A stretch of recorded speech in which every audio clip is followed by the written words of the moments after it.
3 years of pouring drinks and pretending I didn't have a past was supposed to make me invisible. That was the deal with witness protection. The promise Agent Harris made when I was 19 and terrified, testifying against Victor Volkov while his eyes burned holes through my skull from across that Chicago courtroom. Disappear into somewhere warm and forgettable, he'd said. Build a boring life. Stay unremarkable. Miami seemed like the right kind of wrong place to hide. Tourist city, transient population, nobody asking questions about a bartender working night shifts at a place called the Velvet Lounge. The name was aspirational at best. Velvet implied luxury we absolutely did not possess. The upholstery was vinyl, the lighting was dim to hide water stains, and the clientele ranged from lonely businessmen to college students ordering craft cocktails they couldn't properly appreciate. But it was mine in the way a routine becomes yours. I knew which regulars tipped well, which ones got handsy after the third bourbon, how to defuse arguments before they escalated. I'd memorized exit routes, kept my phone charged, maintained exactly 3 emergency contacts that would ring through to Agent Harris or his backup. Except 3 weeks ago, those numbers stopped working properly. Agent Harris called me on a Tuesday afternoon, unusual because he typically only reached out monthly. Turner, I'm being transferred. Different division, different cases. Someone new will make contact within 48 hours. Wait, what do you mean transferred? You've been my handler for 8 years. Protocol change, budget restructuring. You'll be fine. New contact will have the verification phrase. The line disconnected before I could ask more. Friday came and went. No new contact.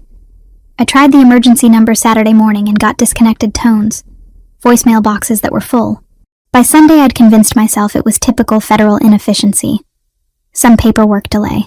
Harris had always complained about bureaucracy. Still, instinct hummed beneath my calm exterior.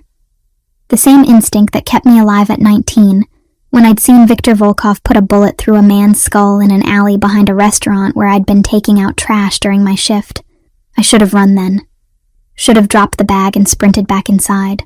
Instead, I froze, and our eyes met across 15 feet of blood-spattered concrete. He'd smiled. Actually smiled, like we were sharing a private joke instead of a murder. 3 weeks without proper handler contact wasn't panic-worthy yet. 3 weeks plus the small wrongnesses accumulating around me. That was different. The black sedan that appeared on my street 2 nights in a row, parked in the same spot with no one getting in or out. The man in the grocery store who seemed to be shopping without buying anything, who I noticed in 3 different aisles before he left empty-handed. The sensation of being watched during my walk home Thursday night, strong enough that I'd circled 2 extra blocks and used the side entrance. I'd survived 8 years by trusting irrational fear. Friday night at the Velvet Lounge, Marco gathered the staff before opening. 6 of us crowded into the storage room that doubled as a break room. "I'm selling the place," he announced. "Family back in Athens needs me. Buyers taking over immediately. You'll all keep your jobs if you want them." Change meant visibility. New ownership meant new eyes, new questions, new opportunities for someone to notice the bartender who never talked about her past. "Who bought it?" I asked. "Investment group out of New York. Representatives coming tonight to introduce himself. Be professional, forgettable, exactly competent enough to keep the job, but not interesting enough to remember." That evening, Miami staged a dramatic performance. Thunder rolled in around 8, proper thunder that made the building shudder, followed by rain that turned streets into rivers. Half our usual Friday crowd never showed. By 9:30, we had maybe 15 people scattered across tables and bar stools. I was wiping down the bar when the door opened and he walked in. Tall, over 6 feet easily, dark hair swept back from his face. Charcoal suit that actually fit properly, tailored to shoulders that suggested he spent time doing something physical. He scanned the room with precise attention, cataloging exits and occupants before his eyes landed on me. The assessment lasted 3 seconds, long enough that I felt pinned beneath the weight of his focus. Then he moved toward the bar with purposeful strides. "Whiskey," he said when he reached me. Voice low, accent present but controlled. "Neat. Whatever you'd recommend." I reached for the Jameson decent middle shelf, poured 2 fingers into a rocks glass and set it in front of him. $8. He placed $100 on the bar without looking at it. "Keep it." That's excessive for one drink. Consider it a tip for working during a storm. He lifted the glass, took a sip, nodded. You've been here a while. Warning bells. Quiet but insistent. 3 years. You're the new owner? Representative of Gabriel Fioraldi. I handle acquisitions and operations. He extended his hand. I hesitated before shaking it, his grip firm and warm, lasting slightly longer than professionally necessary. Jessica, I offered, using the surname I'd carried for 8 years without bothering to add it. Jessica, he repeated, like testing the weight of the name. Marco says you're reliable, never miss shifts. I try to be. Do you enjoy it? Bartending? The question caught me sideways. People didn't usually ask if I enjoyed my job. It pays bills. I'm good at it. Sufficient. Interesting word choice. He finished the whiskey. I'll be observing operations for the next week. Don't mind me. He moved to a corner booth after that, laptop open but barely looking at it. I felt his gaze return to me periodically throughout the night. By midnight when we closed, I'd convinced myself I was being paranoid again. Except he came back Saturday. Same booth, same whiskey, same penetrating attention. And Sunday, Monday, Tuesday. By Wednesday, I'd started documenting details. Expensive watch, different one each night. No wedding ring. Small scar near his left ear. The way he held himself suggested training. He was unfailingly polite, tipped absurdly well, never made inappropriate comments. And he watched me like he was solving an equation only he could see. Thursday night, the storm returned with friends. We had maybe 10 customers by 8, 5 by 9. Marco had gone home early, trusting me to close alone. Gabriel arrived at 9:30, exactly on schedule, water running off his coat. He ordered his usual drink. I delivered it personally, conscious of the empty space around us. Slow night, he observed. People are smart enough to stay home. But not you. I work here. Different obligation. He studied me with that unnerving intensity, then gestured to the seat across from him. Sit for a moment. Every instinct screamed not to. But refusing seemed more suspicious than accepting. You're very careful, Gabriel said quietly. Always aware of exits, who's entering, who's paying attention. Defensive posture disguised as professional awareness. Ice flooded my veins. I work in a bar. Being aware is survival. True. But your awareness goes beyond professional. You're watching for something specific. He leaned forward slightly. Or someone. I don't know what you mean. I think you do. I think you've been hiding a very long time, Jessica. I think you're tired of running but don't know how to stop. I stood abruptly. I need to finish closing. Of course. He didn't try to stop me. The last customers left around 10:15. I locked the door, set the alarm, grabbed my bag, and headed for the back exit. The rain had lessened to persistent drizzle. Gabriel was waiting under the overhang, umbrella in hand. My entire body went rigid. He saw it, raised his free hand in a calming gesture. I'm not here to hurt you, but we need to talk, and it can't wait. I don't have anything to discuss with you. Viktor Volkov escaped from federal custody 4 weeks ago. The words hit like physical blows. He's already killed 2 witnesses from his trial. Your handler, Agent Harris, was murdered 3 weeks ago trying to protect the first target. The world tilted sideways. I grabbed the door frame for stability. That's not possible. Harris called me 3 weeks ago. He called you to warn you without tipping off whoever leaked witness locations. Then he died trying to save someone he couldn't reach in time. Gabriel took a careful step closer. I know who you are, Jessica Turner. I know what you witnessed 8 years ago. I know why you've been hiding. And I know Victor is coming for you. How? Because I've been tracking you for 8 months. Not to harm you. To understand the woman who testified against my half-brother's killer and disappeared into federal protection. His half-brother. Paolo, Victor's victim, the man whose blood I'd seen splattered across concrete. I need to leave. Now. Tonight. Running won't save you this time. Victor has resources, contacts, patience. He'll find you wherever you hide. Gabriel moved closer. But I can protect you. There's one way. One guarantee that even Victor's world respects. What? He reached into his jacket, pulled out a small velvet box, opened it to reveal a simple gold band. Marry me, Gabriel said, and everything I thought I understood about survival shattered into pieces I didn't know how to reassemble. The night Gabriel Fioraldi became the Velvet Lounge's new owner marked the beginning of something I couldn't name yet, but felt deep in my bones. The official changeover happened on a Saturday, 3 days after Marco's announcement, and the atmosphere in the bar shifted like the barometric pressure before a hurricane. I arrived for my shift at 7 to find the place already buzzing with a different energy. Marco was there, of course, looking simultaneously relieved and nostalgic as he showed Gabriel around the space he'd built over 20 years. Gabriel moved through the bar with the kind of confident ownership that suggested he'd done this before, his dark eyes taking in every detail with surgical precision. He was taller than I'd initially registered when he'd visited that rainy Thursday, easily 6'2" or 6'3", with broad shoulders that filled out his tailored navy suit in a way that suggested he hadn't always worn expensive clothes. There was something underneath the polish, something rougher and more dangerous that the designer fabric couldn't quite conceal. Jessica. Marco called me over, his Greek accent thicker than usual. Come meet Mr. Fioraldi officially. I approached cautiously, aware that every interaction with new management was a potential minefield. Gabriel extended his hand, and I shook it with what I hoped was professional detachment. His grip was firm, warm, and lasted exactly 1 second longer than necessary, long enough for me to notice the calluses on his palm that expensive suits shouldn't have.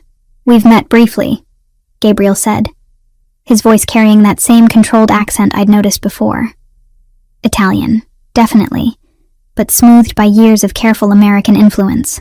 You're the one Marco says never misses a shift, never complains, handles the difficult customers with grace.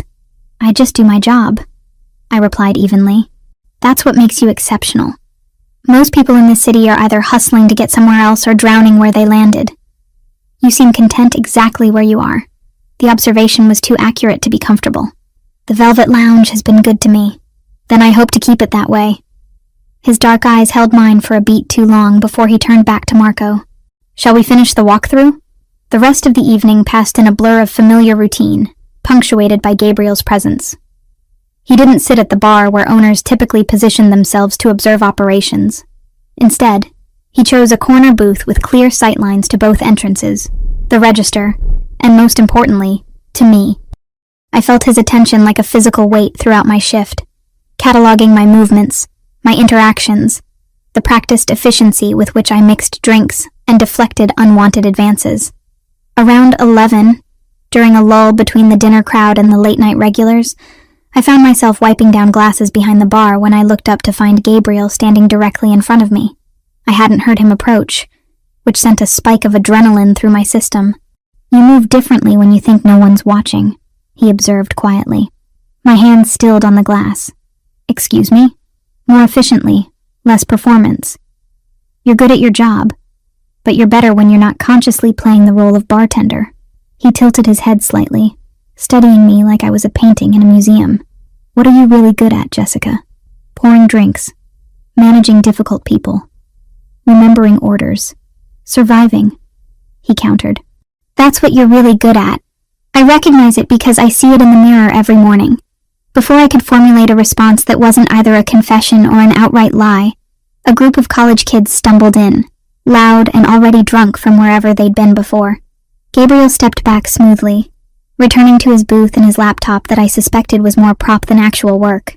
He stayed until closing, watching Marco leave with misty eyes and promises to visit, watching the last customers filter out into the Miami night. When I flipped the close sign and began my nightly routine, he remained in his booth, fingers steepled, dark eyes tracking my every movement. You can leave, I said without looking at him. I've got a key. I close alone all the time. I'm the owner now. I want to understand the full operation. A pause, including what happens when you think you're unobserved. I turned to face him directly. Nothing happens when I'm unobserved. I clean, I count the register, I lock up, I go home. It's not complicated. Everything about you is complicated. Gabriel stood, moving toward the bar with that same predatory grace. You're 27 years old, working a job that requires no background checks, living in a city where nobody asks questions. You have no social media presence, no digital footprint beyond basic utility bills. You pay cash for everything when you can. You've never called in sick in 3 years. Ice flooded my veins. You've been investigating me? Due diligence. I buy businesses. I learn about the people who make them run. He leaned against the bar, close enough that I could smell his cologne. Something expensive with notes of cedar and bergamot. But your absence of information is more revealing than most people's entire life stories. Maybe I just value privacy. Maybe. Or maybe you're hiding from something. Someone. His voice dropped lower. Question is whether I should be concerned about that someone walking through my door looking for you. I forced myself to hold his gaze, to not let the panic show. I'm not in any trouble. I just prefer to keep my personal life separate from work. Commendable. But here's the thing about people who've spent years hiding. They develop patterns. Little tells. Gabriel reached across the bar, not touching me, but close. You count exits reflexively. You position yourself to see entrances. You never sit with your back exposed. You assess every person who walks in within 3 seconds of their arrival. That's not privacy, Jessica. That's training. I've been working bars since I was 21. You learn to read people or you get hurt. True. But you read people like someone who's been professionally taught threat assessment. Military? Law enforcement? He paused, watching my face. Or witness protection. The words hung between us like a blade. I couldn't breathe. Couldn't think of a response that wouldn't confirm or deny in ways that would make everything worse. Gabriel's expression softened fractionally. I'm not your enemy, but I am curious about the woman who's become the heart of my newest acquisition. A woman who's clearly running from something but chose Miami, chose visibility in a public-facing job, chose to stay in one place for 3 years despite whatever she's afraid of. That takes either stupidity or incredible courage. Maybe I'm just stubborn. That too. He straightened, pulling back to a more professional distance. I'll be here most nights for the next couple weeks. Learning the rhythms, meeting regular customers, understanding what makes the Velvet Lounge work. That means you and I will be spending considerable time in proximity. I can handle it. I'm certain you can. You strike me as someone who can handle just about anything. Gabriel moved toward the door, retrieving his coat from the rack. But Jessica, if whatever you're running from shows up here, I need to know. Not because I'm concerned about my investment, though I am, because I prefer to know what threats might walk through my door. There's no threat. Then you have nothing to worry about. He paused at the door, looking back. Although I wonder why you're gripping that bottle like a weapon, if you're really as safe as you claim. I looked down to find my hand wrapped around a whiskey bottle, knuckles white. I set it down carefully, forcing my fingers to unclench. Lock up carefully, Gabriel said. Miami's not as safe as people pretend. Then he was gone, leaving me alone in the dim bar with my racing heart and the certain knowledge that Gabriel Fioraldi knew exactly what I was, even if he didn't know the specifics yet. Over the next 4 nights, Gabriel established a pattern. He arrived at 9:30 each evening, ordered a single whiskey neat, nursed it for hours while working on his laptop or making quiet phone calls in Italian. He tipped exactly 200%. He never got drunk. And he watched me with unwavering attention that made my skin prickle with awareness. On the second night, he struck up conversations with regulars, learning names and stories with the kind of genuine interest that made people trust him. By the third night, the old-timers were seeking him out, sharing gossip and neighborhood politics like he'd been there for years instead of days. On the 4th night, I made a mistake. It was subtle, the kind of thing most people wouldn't notice. A man came in around 10, mid-40s, nondescript features, ordering beer and watching the basketball game on the television above the bar. But something about his positioning was wrong. He sat facing the mirror behind the bottles, which gave him a view of the entire room, including me, and he never actually watched the game. His eyes kept returning to my reflection. I'd been trained to notice these things, had spent 8 years honing instincts that kept me breathing. Without thinking, I shifted my position behind the bar to eliminate his sightline, put my back to the solid wall instead of the open space, and checked the exits. Gabriel saw all of it. His eyes tracked from me to the man to the exits and back, and understanding dawned across his features like sunrise. When the man left 20 minutes later, Gabriel waited exactly 3 minutes before approaching the bar. Who was he? His voice was quiet but urgent. Just a customer. You evaluated him in 2 seconds, marked him as a threat, and adjusted your defensive posture. That's not normal bartender awareness, Jessica. That's tactical training. I busied myself wiping down the already clean bar. You're reading too much into nothing. I've spent my entire adult life learning to read people. It's kept me alive in situations where mistakes are measured in body counts. Gabriel leaned in close enough that his voice was barely a murmur. Whatever you're hiding from, whoever you're afraid of, I can help. But I need to know what I'm dealing with. You can't help with this. Try me. I met his eyes finally. Saw something there beyond curiosity. Recognition, maybe. Or the kind of understanding that comes from personal experience with running and hiding and surviving. Why do you care? I asked. You bought a bar. I work here. That's the extent of our relationship. Because I know what it looks like when someone's living on borrowed time. I've been that person. Gabriel pulled back slightly, giving me space. And because the woman who's been making my investment successful deserves better than looking over her shoulder every night wondering if this is when her past catches up. Before I could respond, my phone buzzed in my pocket. I pulled it out reflexively and froze. Unknown number. Text message. One line that made my blood run cold. I haven't forgotten you, little witness. The phone slipped from my fingers. Gabriel caught it before it hit the floor, read the message, and his entire demeanor transformed from curious businessman to something far more dangerous. How long has this been happening? First time. My voice sounded distant even to my own ears. It's the first time he's made contact since Chicago. Chicago. Gabriel's jaw tightened. Who's looking for you in Chicago? Someone I testified against. Someone who should still be in prison. I grabbed the phone back, deleting the message with shaking fingers. I need to leave. Tonight. I need to disappear again. No. The word was absolute. Running is what he expects. Running makes you vulnerable, isolated, easy to pick off when he finally corners you. Gabriel moved around the bar, invading my space in a way that should have felt threatening but somehow didn't. I have resources, protection, ways to keep you safe that federal bureaucracy can't match. You don't understand what you're offering. Then explain it to me. All of it. Starting with why someone in Chicago wants you dead, and ending with why you thought tending bar in Miami was a sustainable strategy. The last customers filtered out. I locked the door, flipped the sign, and for the first time in 8 years, considered telling someone the complete truth about that night in the alley, about Victor Volkov, about the 26 months I'd spent looking over my shoulder waiting for retribution that I'd convinced myself might never come. Gabriel pulled out a chair at the nearest table, gestured for me to sit, and waited with a patience that felt infinite. His name is Victor Volkov, I began. And I'm the reason he went to prison for murder.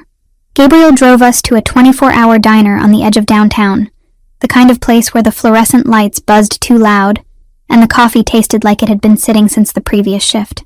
At 2 a.m, we were the only customers besides a trucker hunched over pancakes, and a woman reading a paperback novel with such intensity, I wondered if she was actually absorbing any words. We slid into a corner booth. Red vinyl cracked in places where duct tape held the stuffing inside. The waitress, somewhere in her 60s with hair dyed an improbable shade of copper, brought coffee without asking, and menus she clearly didn't expect us to read. "Take your time, sugar," she said, though her tone suggested the opposite. Gabriel waited until she retreated behind the counter before speaking. "Start from the beginning. Don't leave anything out." I wrapped my hands around the coffee mug, letting the heat anchor me to something tangible, while I excavated memories I'd spent 8 years trying to bury.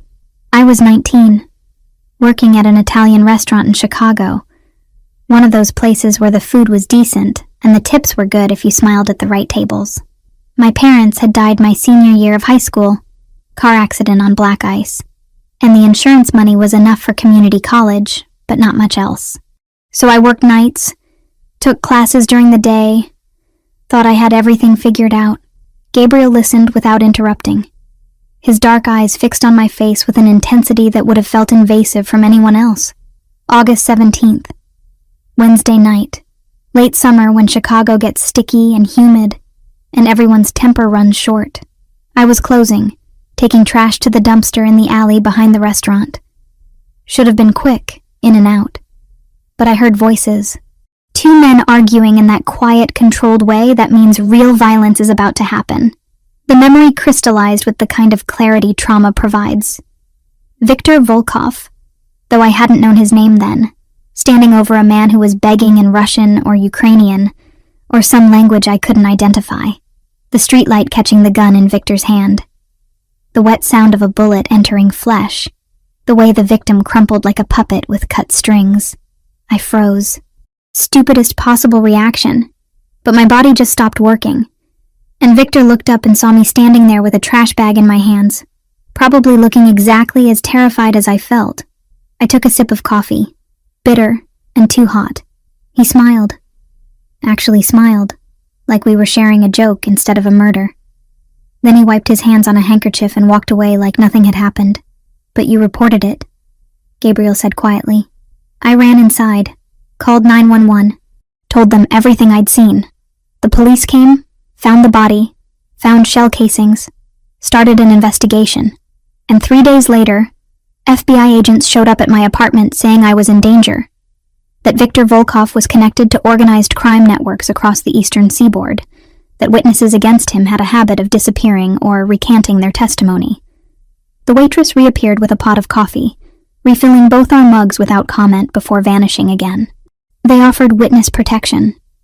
New name, new city, new life in exchange for testifying.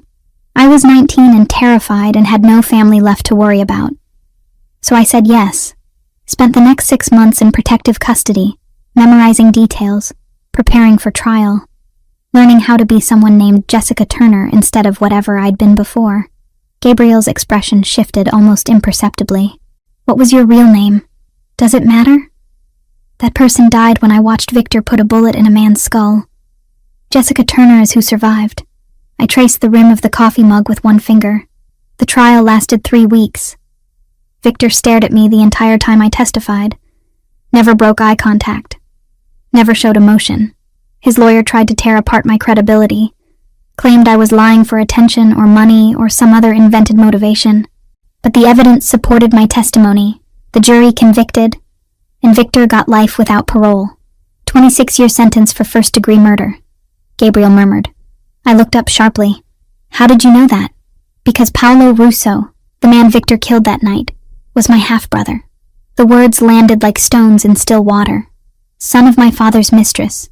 Born 6 years before me, to a woman in Naples my father visited twice a year when he claimed to be conducting business. I didn't know Paolo existed until after he died, when my father had to explain why he was flying to Chicago for the funeral of someone none of us had heard of. The air between us charged with implications I was still processing. Your father was connected to organized crime. Is connected. Antonio Fioraldi doesn't retire from family business. He just delegates more as he gets older. Gabriel's jaw tightened fractionally. Paolo was trying to build his own operation in Chicago, thought he could expand family influence without approval.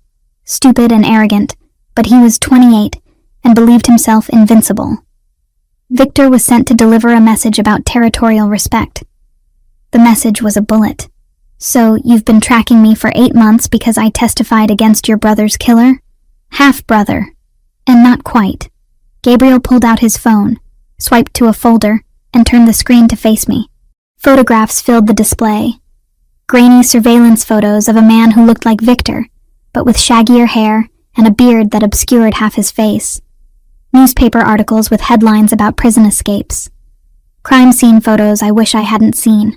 Viktor escaped from maximum security 4 weeks ago. Killed 2 guards during the breakout, both shot execution style. Gabriel swiped to the next image. 36 hours later, Marcus Thompson was found in his apartment in Cleveland. Throat cut, apartment ransacked.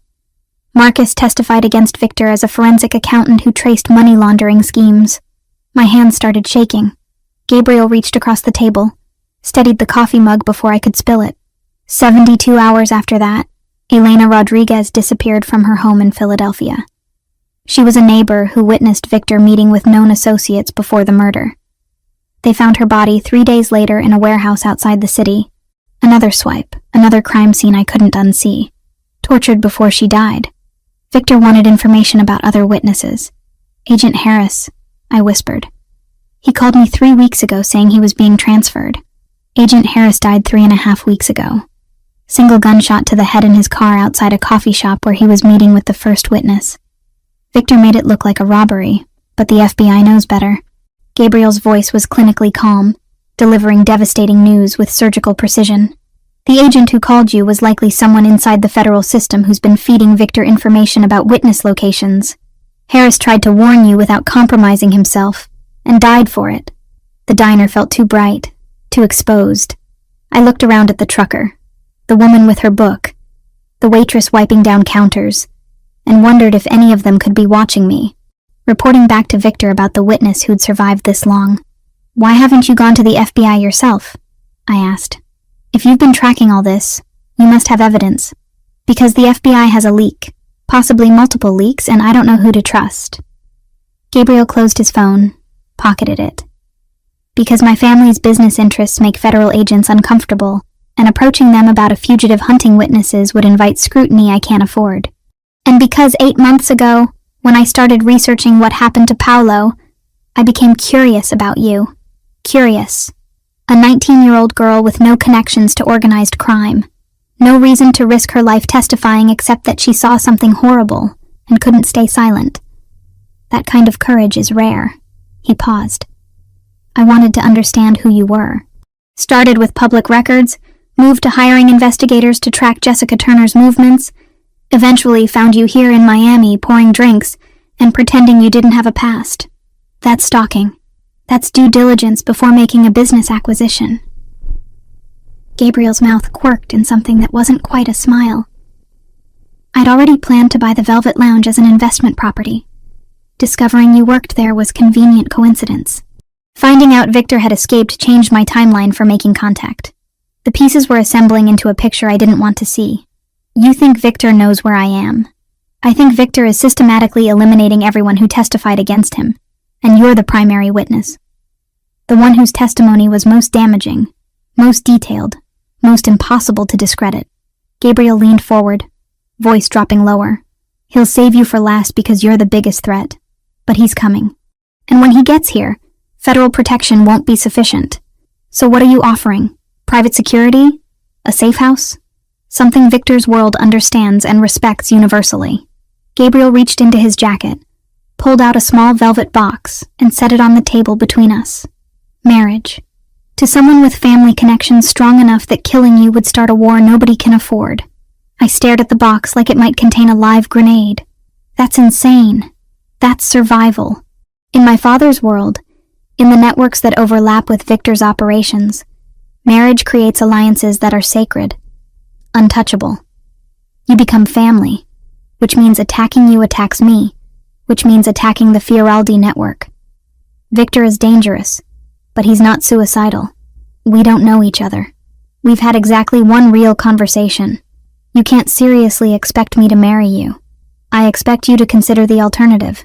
Gabriel opened the box, revealing a simple gold band that caught the diner's harsh lights.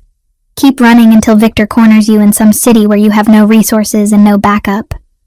Or stay here under protection that comes with legal weight and social consequences for anyone who harms you. This is medieval.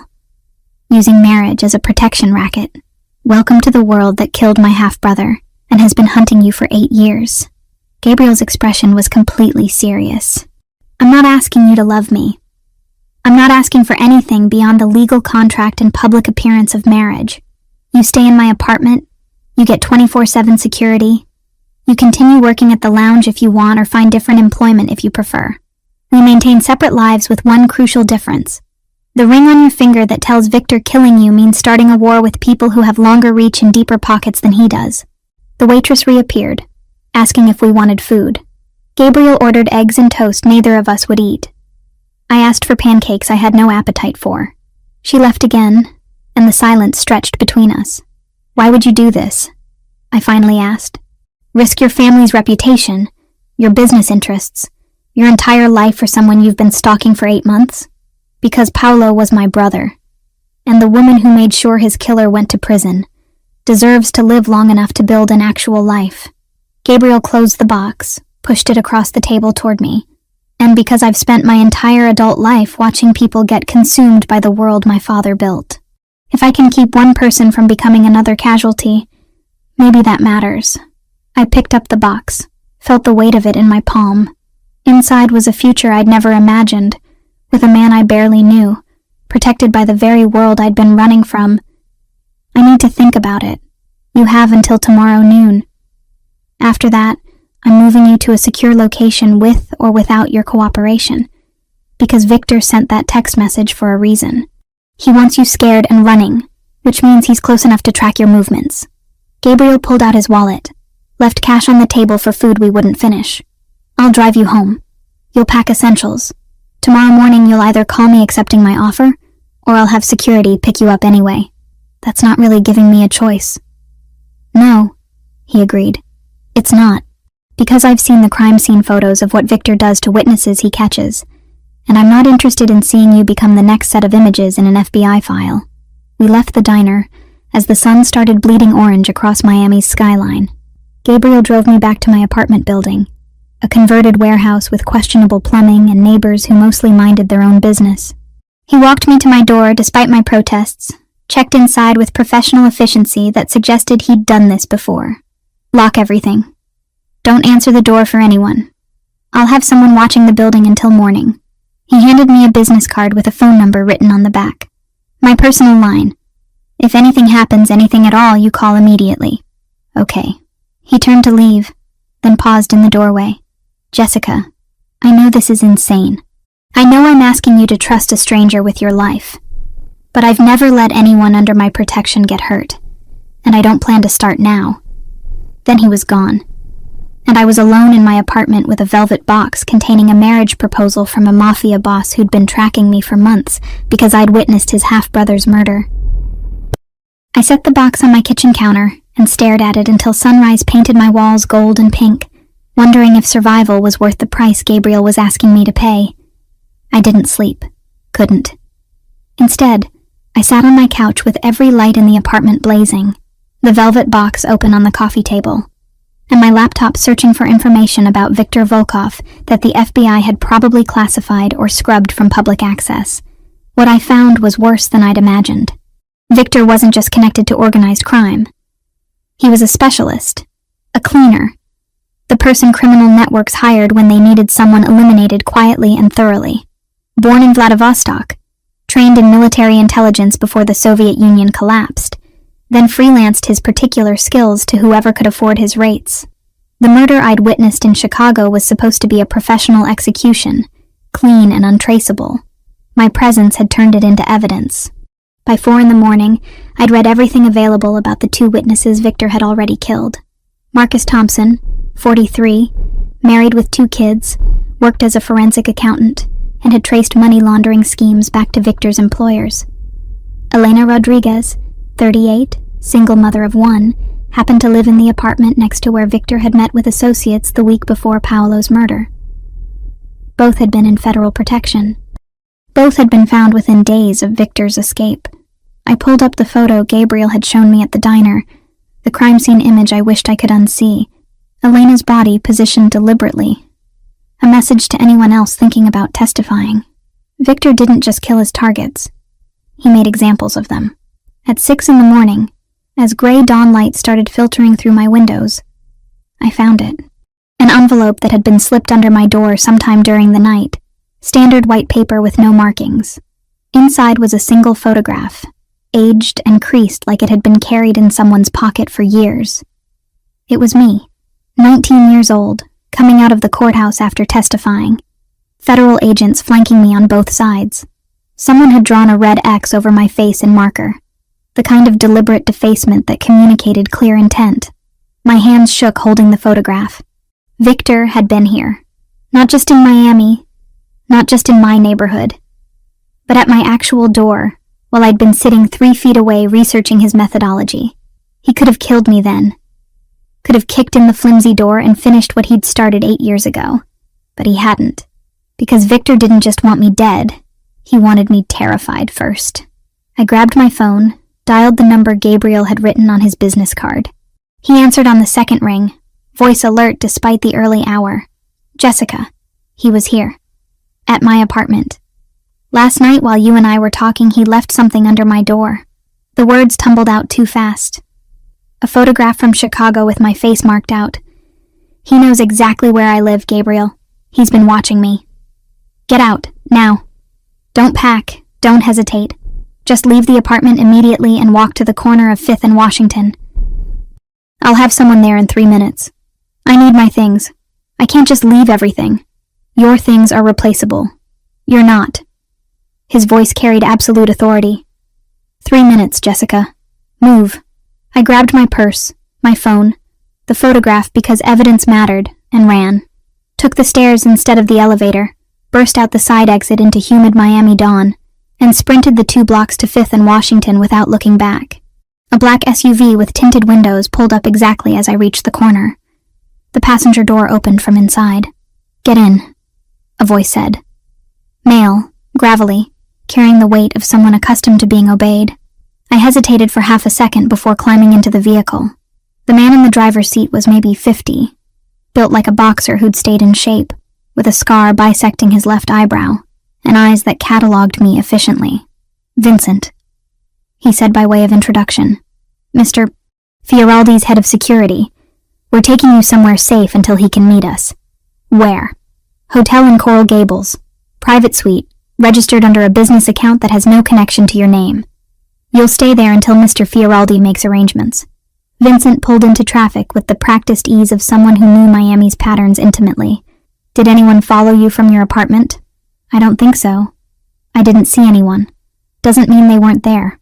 Victor Volkov is professionally trained in surveillance. If he wanted to track you without being noticed, you wouldn't see him until he wanted you to. The statement didn't exactly comfort me. I clutched my purse in my lap, watching the city slide past through tinted windows, feeling like I'd stepped off a cliff and was still waiting to hit ground. The hotel was exactly as Vincent described. Upscale but not ostentatious. The kind of place business travelers chose for convenience rather than luxury. He walked me through a side entrance that bypassed the main desk, up a service elevator to the 8th floor, and into a suite that probably cost more per night than I made in a week. Lock everything. Don't order room service. Don't answer the door unless you verify through the peephole that it's me or Mr. Fioraldi. There's food in the kitchenette, toiletries in the bathroom, clothes in the closet that should approximately fit. Vincent handed me a key card and a phone, newer model than the one I carried. This phone is clean, encrypted, untraceable. Mr. Fioraldi's number is programmed in. Use it instead of your personal device. How long do I need to stay here? Until Mr. Fioraldi determines the next step. Could be hours, could be days. Vincent moved toward the door. For what it's worth, you made the right choice running.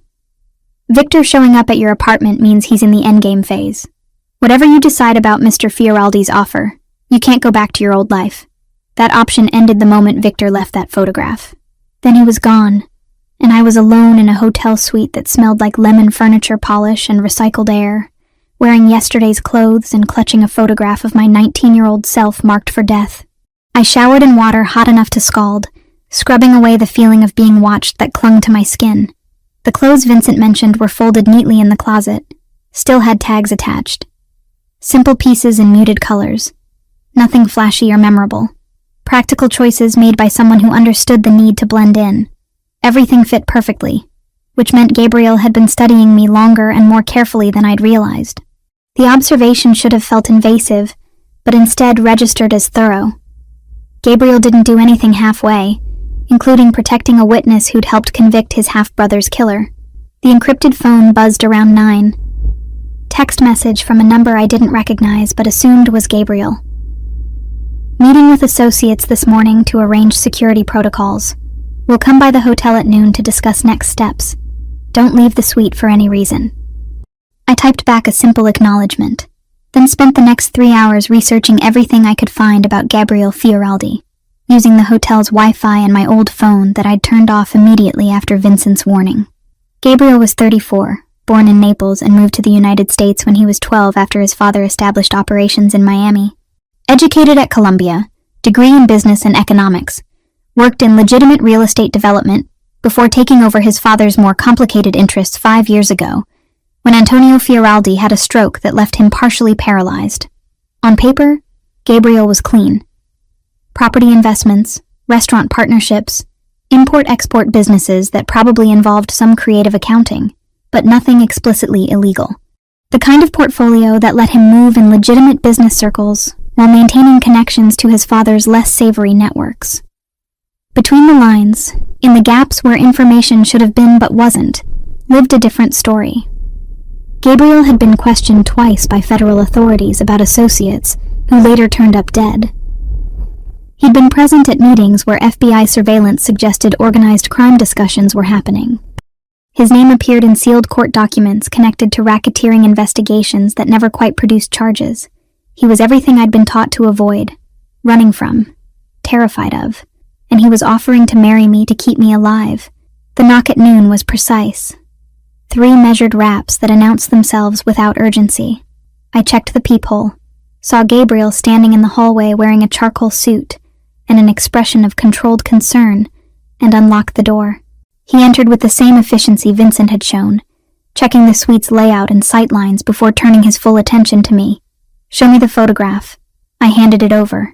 He studied it for a long moment, jaw tightening fractionally as he processed the implications. "This is from the day you testified.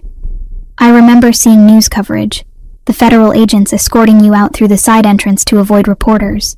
Gabriel set the photograph on the coffee table like evidence in a case he was building. "Victor kept this for 8 years, carried it as a reminder of unfinished business. He wants me scared. He wants you isolated and vulnerable. Fear is just the tool he's using to achieve that." Gabriel sat down on the couch, gestured for me to take the chair across from him. "I've spent the morning making arrangements. Private security team around the clock, safe transportation, secure locations. But all of that requires your cooperation, which means I need your answer. About marriage. About survival. Marriage is just the mechanism." He pulled out the velvet box again, the ring inside catching light from the suite's windows. "I'm not asking you to love me. I'm not asking you to pretend this is anything other than a strategic alliance. But I am asking you to trust that I can keep you alive when federal protection has already failed twice." I stared at the ring, at the simple gold band that represented a future I'd never imagined. What happens after? If you catch Victor, if the threat ends, what happens to this strategic alliance? We negotiate new terms. Annulment if you want. Continued arrangement if it serves both our interests. Actual relationship if something develops organically. But that's a conversation for when you're not actively being hunted. Gabriel's voice was measured, laying out facts without embellishment. "Right now, you have 2 choices. Accept my protection and the marriage that comes with it, or I put you on a plane to somewhere even I can't easily track and you spend the rest of your life running from shadows. Those aren't really choices." "No," he agreed. "They're not. But they're what's available given current circumstances." I thought about Agent Harris, who'd tried to protect me and died for the effort. About Marcus Thompson and Elena Rodriguez, who trusted federal systems and paid with their lives. About 8 years of looking over my shoulder, changing my name, pretending I didn't have a past that wanted me dead. If I say yes, this happens immediately. No waiting period, no time to process. We have a courthouse appointment at 2 o'clock this afternoon. Private ceremony, judge I trust. Minimal witnesses. You'll sign the marriage license as Jessica Turner, which makes it legally binding under your protected identity. The ring goes on your finger, and by 3 o'clock you're under protection that extends beyond federal bureaucracy. And I move in with you. Into my apartment, yes. Separate bedroom, separate space, whatever boundaries you need to feel secure. But we maintain the appearance of a legitimate marriage, which means being seen together in public occasionally, attending events as a couple, presenting unified front to anyone checking whether this is real. I picked up the photograph Victor had left, studied my 19-year-old face marked for death. That girl had been brave enough to testify despite knowing the consequences. She deserved better than dying in a hotel room waiting for a killer who'd spent 8 years planning revenge. Okay, I said. I'll marry you. Gabriel's expression didn't change, but something in his posture relaxed fractionally. He stood, extended his hand formally like we were sealing a business deal, rather than binding our lives together. You won't regret this decision. I already regret it, but it's still the right choice. Fair enough. He checked his watch. Expensive piece I didn't recognize the brand of. Vincent will bring appropriate clothing for the ceremony. Nothing elaborate, just professional attire that photographs well if anyone decides to check public records. We'll leave here at 1:30, take separate cars to avoid obvious connection, and meet at the courthouse side entrance. This all feels surreal. That's shock processing trauma. It'll fade once immediate danger passes and you adjust to new circumstances. Gabriel moved toward the door, paused with his hand on the handle. Jessica, I know you don't trust me yet. I know this entire situation violates every instinct you've developed about staying invisible and avoiding connections. But I'm good at protecting what's mine, and as of 2 o'clock this afternoon, you'll be legally mine to protect. The possessive phrasing should have triggered alarm bells. Instead, it registered as comforting in a way I didn't want to examine too closely. Vincent arrived at 1 with clothing as promised. Navy dress in a professional cut that hit just below the knee, low heels I could actually walk in, minimal jewelry that looked expensive without being flashy. Everything fit perfectly because of course it did. Gabriel's attention to detail extended to knowing my exact measurements without ever asking. The drive to the courthouse was silent, Vincent navigating downtown traffic with professional efficiency. Gabriel was already waiting when we arrived, standing in the shadow of a side entrance with a man I assumed was his lawyer, based on the expensive suit and leather briefcase. This is Marco, Gabriel said by way of introduction. He'll serve as witness along with Vincent. The ceremony will take approximately 7 minutes. Then we'll handle paperwork and you'll leave with me. 7 minutes to change my entire life. Seemed both too fast and not fast enough. The judge was a woman in her 60s, who looked like she'd performed this particular ritual more times than she could count. She read through the legal requirements in a monotone that suggested deep boredom, asked if we understood the commitment we were making, and didn't seem particularly interested in our answers. Do you, Gabrielle Luciano Fioraldi, take this woman to be your lawfully wedded wife? I do. No hesitation, no uncertainty. And do you, Jessica Marie Turner, take this man to be your lawfully wedded husband? I looked at Gabriel, at the man who'd been tracking me for months, because I'd testified against his brother's killer, who was offering protection wrapped in marriage, who represented everything I'd been running from, and the only chance I had at survival. I do. The judge pronounced us married with the same disinterested efficiency she'd used throughout the ceremony. Gabriel slid the ring onto my finger, the gold band warm against my skin like it had been waiting for this moment. He leaned in for the traditional kiss, brief and chaste, and utterly devoid of romance. Congratulations, the judge said, already reaching for the next file on her desk. Next. And just like that, I was married to a man I barely knew, wearing a ring that marked me as protected property in a world I'd spent 8 years trying to escape, betting my survival on a strategic alliance that couldn't possibly end well. Gabriel's apartment occupied the entire 23rd floor of a high-rise overlooking Biscayne Bay. Floor-to-ceiling windows offered panoramic views of water that shifted from turquoise to deep blue depending on the light. The furniture was expensive but comfortable, the kind of understated luxury that came from having money so long you stopped trying to prove it. Your room is down this hall, Gabriel said, leading me past his office and what appeared to be a home gym. Private bathroom, walk-in closet, everything you should need. Vincent had your belongings moved from your apartment this morning.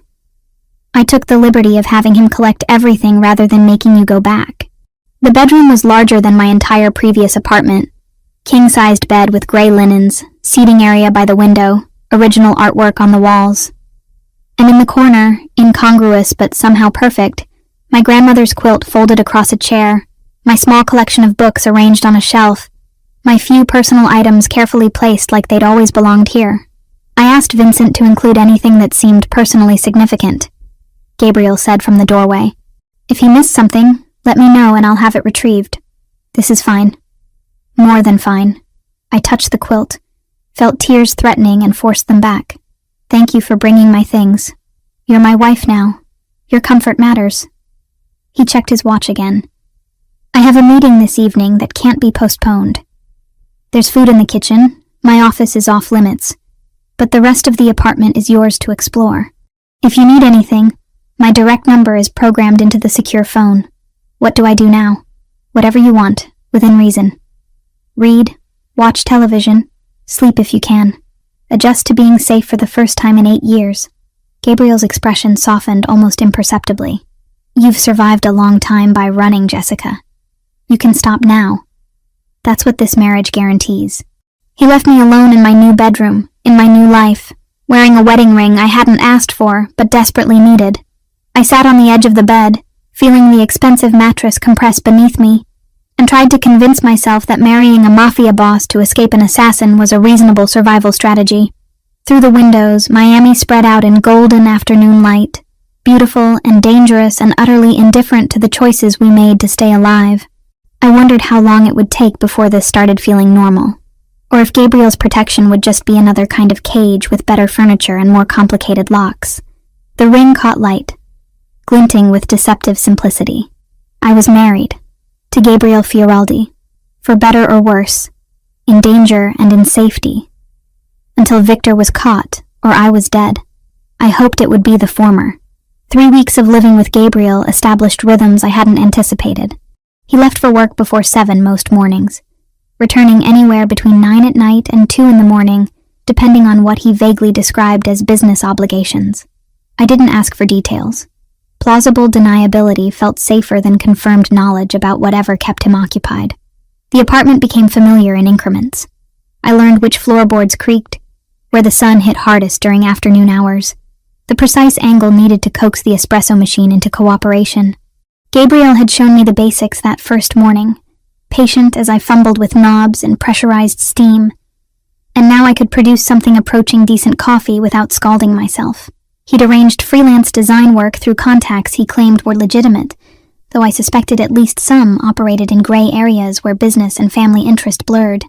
The projects were simple enough: logo designs for restaurants, branding packages for import companies, website layouts for businesses that might or might not be fronts for money laundering.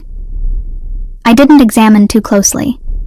The work paid well, kept my skills sharp, and filled hours that would otherwise stretch empty and anxious. Mornings developed a pattern. I'd wake around 6:30 to find Gabriel already dressed, usually in the kitchen with his tablet and first cup of espresso, dark hair still damp from his shower. He'd nod acknowledgement without speaking, comfortable with silence in a way that took me days to adjust to. Most people felt compelled to fill quiet spaces with conversation. Gabriel seemed to prefer the absence of unnecessary words. By the second week, I'd started making coffee for both of us. Small gesture, barely worth mentioning, but Gabriel noticed. I'd catch him studying me when he thought I wasn't looking, expression calculating like he was solving an equation that kept producing unexpected variables. "You take yours with cream," he observed one morning. "2 sugars. But you didn't the first few days." I was being polite. Didn't want to seem demanding. "This is your home now. Be demanding." He returned to his tablet, scrolling through what looked like financial reports. "I prefer people who state their actual preferences rather than performing politeness." I filed that information away with the other details I was accumulating about Gabriel Fioraldi. He valued directness, disliked pretense, kept his actual thoughts locked behind careful control that slipped occasionally when he thought himself unobserved, like when he spoke to his mother on Sunday mornings, his voice softening into Italian that flowed too quickly for me to follow, even with the limited phrases I'd been teaching myself through language apps. The security protocols were extensive but subtle. Vincent or another member of Gabriel's team accompanied me anywhere outside the building, which meant I rarely left. Grocery deliveries were screened in the lobby. The windows were bulletproof, something Gabriel mentioned casually while showing me how to operate the automated shades. Cameras covered every angle of the hallway outside our door, feeds monitored by people I never met, but whose presence I felt constantly. "Am I actually safe, or just in a prettier cage?" I asked one evening after Gabriel returned from a particularly late meeting. He'd loosened his tie, shed his jacket, looked tired in a way that made him seem more human and less like the controlled businessman he presented to the world. "You're safe. The cage description isn't entirely inaccurate, but it's temporary. Once Victor is neutralized, security can relax. How long will that take? However long it takes. Weeks, months, possibly longer.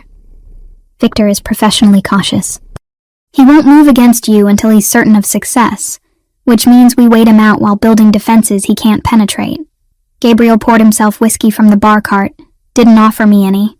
Is the confinement becoming intolerable? It's better than being dead. Low bar for measuring satisfaction, but accurate.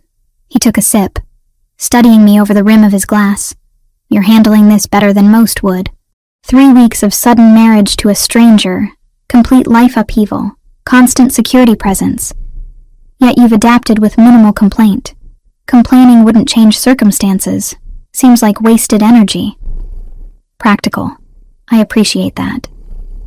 Gabriel set down his glass, moved to the windows overlooking the bay.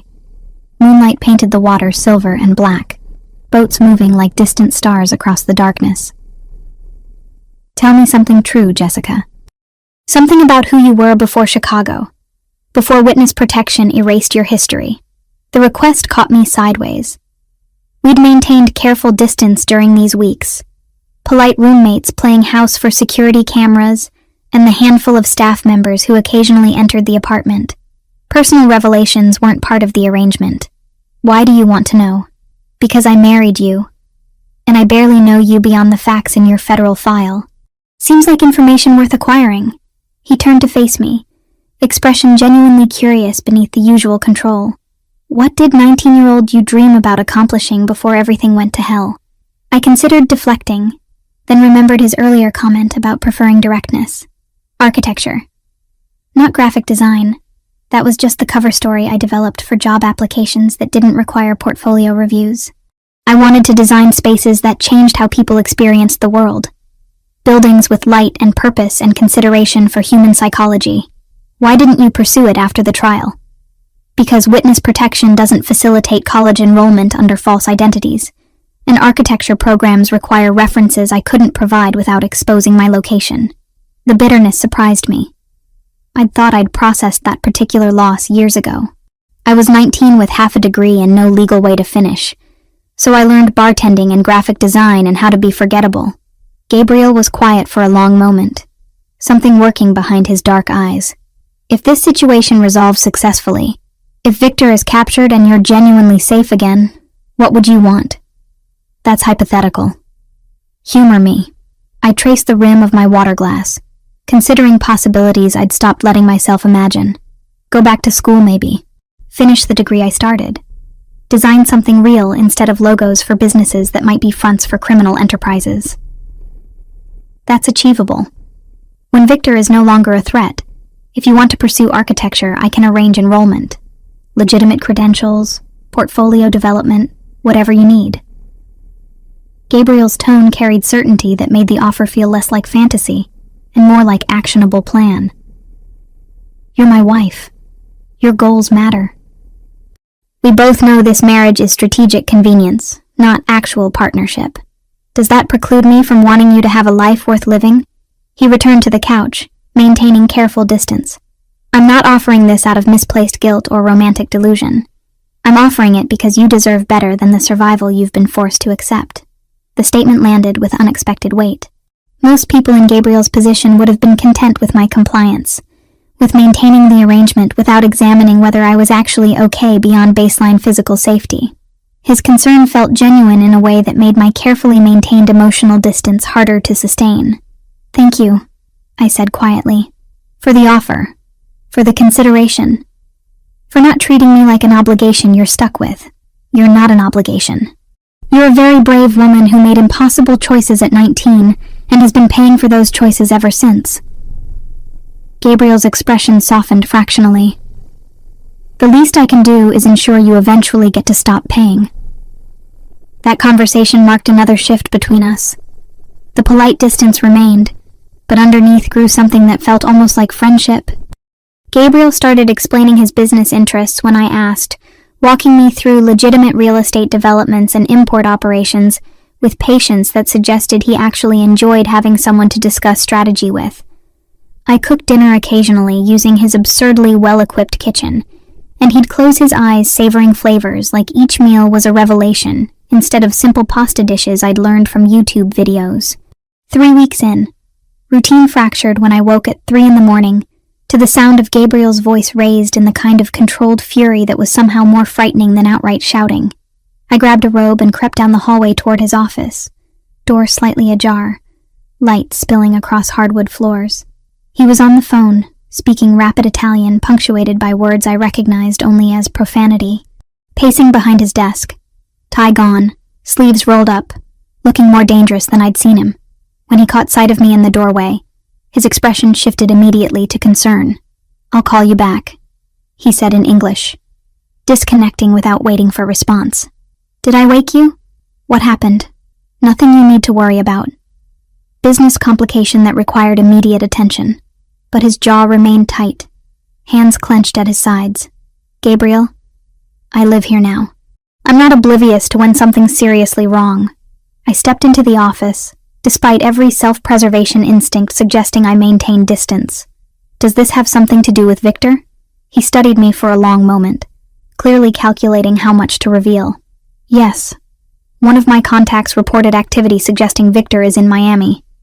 No confirmed sighting yet, but enough indicators that I'm increasing security protocols starting tomorrow. ICE flooded my system. He's here. In the city.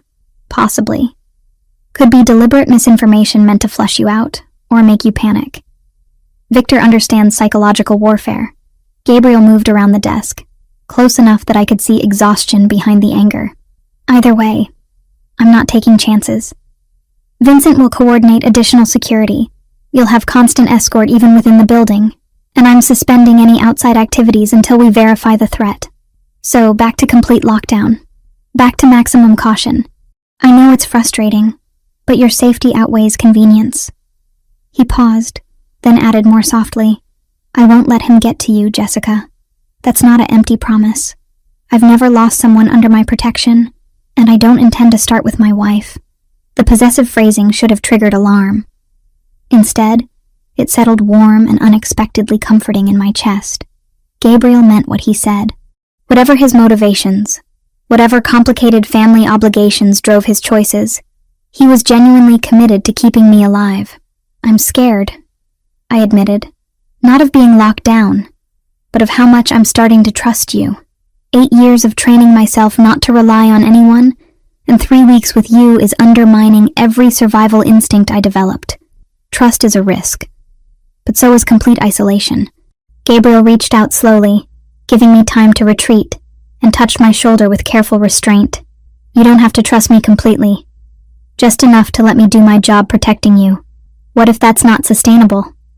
What if I start relying on you and then this arrangement ends, and I've forgotten how to survive alone? Then we'll address that when circumstances change. But right now, in this moment, you're not alone. That matters more than hypothetical future complications." His hand dropped away, professional distance reasserting. "Go back to bed. Try to sleep. I'll be monitoring the situation, but there's nothing productive you can do at 3 in the morning besides rest." I returned to my room but didn't sleep. Instead, I lay in expensive sheets, watching Miami's lights through bulletproof windows, and wondering when survival had started feeling like something more complicated than just staying alive. Gabriel was dangerous, connected to networks that had terrified me for 8 years, and somehow he'd become the thing standing between me and Victor's carefully planned revenge. The next morning, security presence increased visibly. 2 men I didn't recognize positioned themselves in the hallway outside our apartment. Vincent appeared more frequently, coordinating with Gabriel in low voices that stopped whenever I entered rooms. The atmosphere shifted from cautious routine to active alert, everyone moving with heightened awareness that communicated clear message. The threat was real, close, and escalating. Gabriel worked from home that day, unusual enough that I noticed. He set up in the living room rather than his office, laptop and phone constantly active, fielding calls in 3 different languages while simultaneously reviewing security footage on multiple screens. I worked at the dining table, pretending to focus on logo concepts while actually watching him orchestrate whatever strategy he was implementing. Around 3 in the afternoon, he looked up and caught me staring. "Questions?" he asked. Always. But I'm not sure I want the answers. Fair assessment. Gabriel closed his laptop, giving me full attention. I need to teach you something. Not because I think security will fail, but because preparation matters. Teach me what? How to recognize when you're being surveilled. How to identify secondary exits. Basic situational awareness that could save your life if circumstances deteriorate. He stood, moved to where I sat, pulled out the chair beside me. You had FBI training 8 years ago, but you're out of practice. We're fixing that. Over the next 2 hours, Gabriel walked me through threat assessment with the patience of someone who'd taught this before. How to spot patterns in seemingly random foot traffic. How to use reflective surfaces to monitor people without obvious surveillance. How to calculate escape routes based on building layouts and crowd psychology. He pulled up security footage from various locations, had me identify anomalies, pointed out tells I'd missed. You're thinking too specifically, he said when I struggled with one scenario. Victor won't look like a threat. He'll look like someone who belongs exactly where he is. You're not searching for obvious danger, you're searching for things that don't quite fit the environment. That's almost impossible to detect. It's very difficult to detect, which is why we practice until it becomes instinctive. Gabriel pulled up another image. Try again. Same coffee shop, different angle. Tell me what doesn't fit. I studied the photograph carefully, looking past the obvious customers to examine positioning, sightlines, body language. Then I saw it. A woman seated facing the wrong direction for optimal table usage, positioned to watch the entrance rather than engage with her companion. Her, I said, pointing. She's oriented for observation, not conversation. Correct. Small detail. But in aggregate, these details create patterns. Gabriel's expression held something that might have been approval. You're better at this than you think. The skills are still there, just buried under 8 years of trying to be invisible instead of actively aware. Why does it matter if I can identify surveillance? I'm trapped in this apartment anyway, because I need you functional if something goes wrong. Need you able to make smart choices under pressure rather than freezing when threat appears. His voice was serious, darker than usual. I don't anticipate security failing, but Victor is professionally trained and patient. If he does find an opening, you need to be ready. The unspoken implication hung between us. Gabriel was preparing me for the possibility of his protection failing, for circumstances where I'd need to survive alone. That night I dreamed about Chicago, about the alley, the gunshot, Victor's smile. But this time when I woke gasping, Gabriel was there, not touching me, just sitting on the edge of my bed in sleep pants and a t-shirt. Solid presence in the darkness. You screamed, he said quietly. I heard it from my room. Sorry, nightmare. I'm fine. You're not fine, but you're safe. Those aren't the same thing. He didn't move, didn't crowd my space, just remained present until my breathing steadied. Want to talk about it? Not really. Talking won't change what I saw, or make Victor less terrifying. No, but it might make carrying it alone less exhausting. Gabriel's voice was careful, offering without demanding. I've got my own nightmares, Jessica. Different circumstances, same basic horror. Sometimes sharing the weight makes it slightly more bearable. So I told him. About 19-year-old me taking out trash. About the gunshot that echoed off brick walls. About Victor's eyes meeting mine with recognition that promised this wasn't over. About testifying while he watched with patient certainty that he'd find me eventually. About 8 years of waiting for that promise to materialize. Gabriel listened without interrupting, and when I finally ran out of words, he spoke with quiet intensity that carried absolute conviction. He won't get to you. That's not empty reassurance. I've been preparing defenses since before I contacted you, building security layers Victor can't easily penetrate. You're not alone in this anymore. I'm starting to believe that, which terrifies me almost as much as Victor does. Trusting people is terrifying, but so is dying alone because you wouldn't accept help. Gabriel stood, moved toward the door. Try to sleep. I'll be down the hall if you need anything. Gabriel, I said before he could leave. Thank you, for coming when I screamed, for listening, for giving a damn whether I'm okay beyond baseline survival. Nobody's done that since I was 19.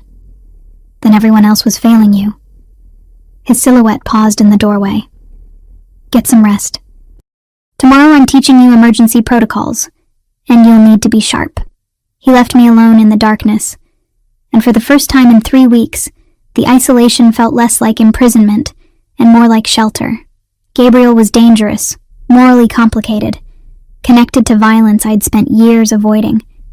But he was also genuinely trying to keep me alive, and that mattered more than all the reasons I should maintain careful distance. I wondered when protection had started feeling like partnership, when survival had started feeling like something worth pursuing beyond just avoiding death. The ring on my finger caught moonlight, simple gold band that represented far more complexity than I'd anticipated when I'd agreed to this arrangement.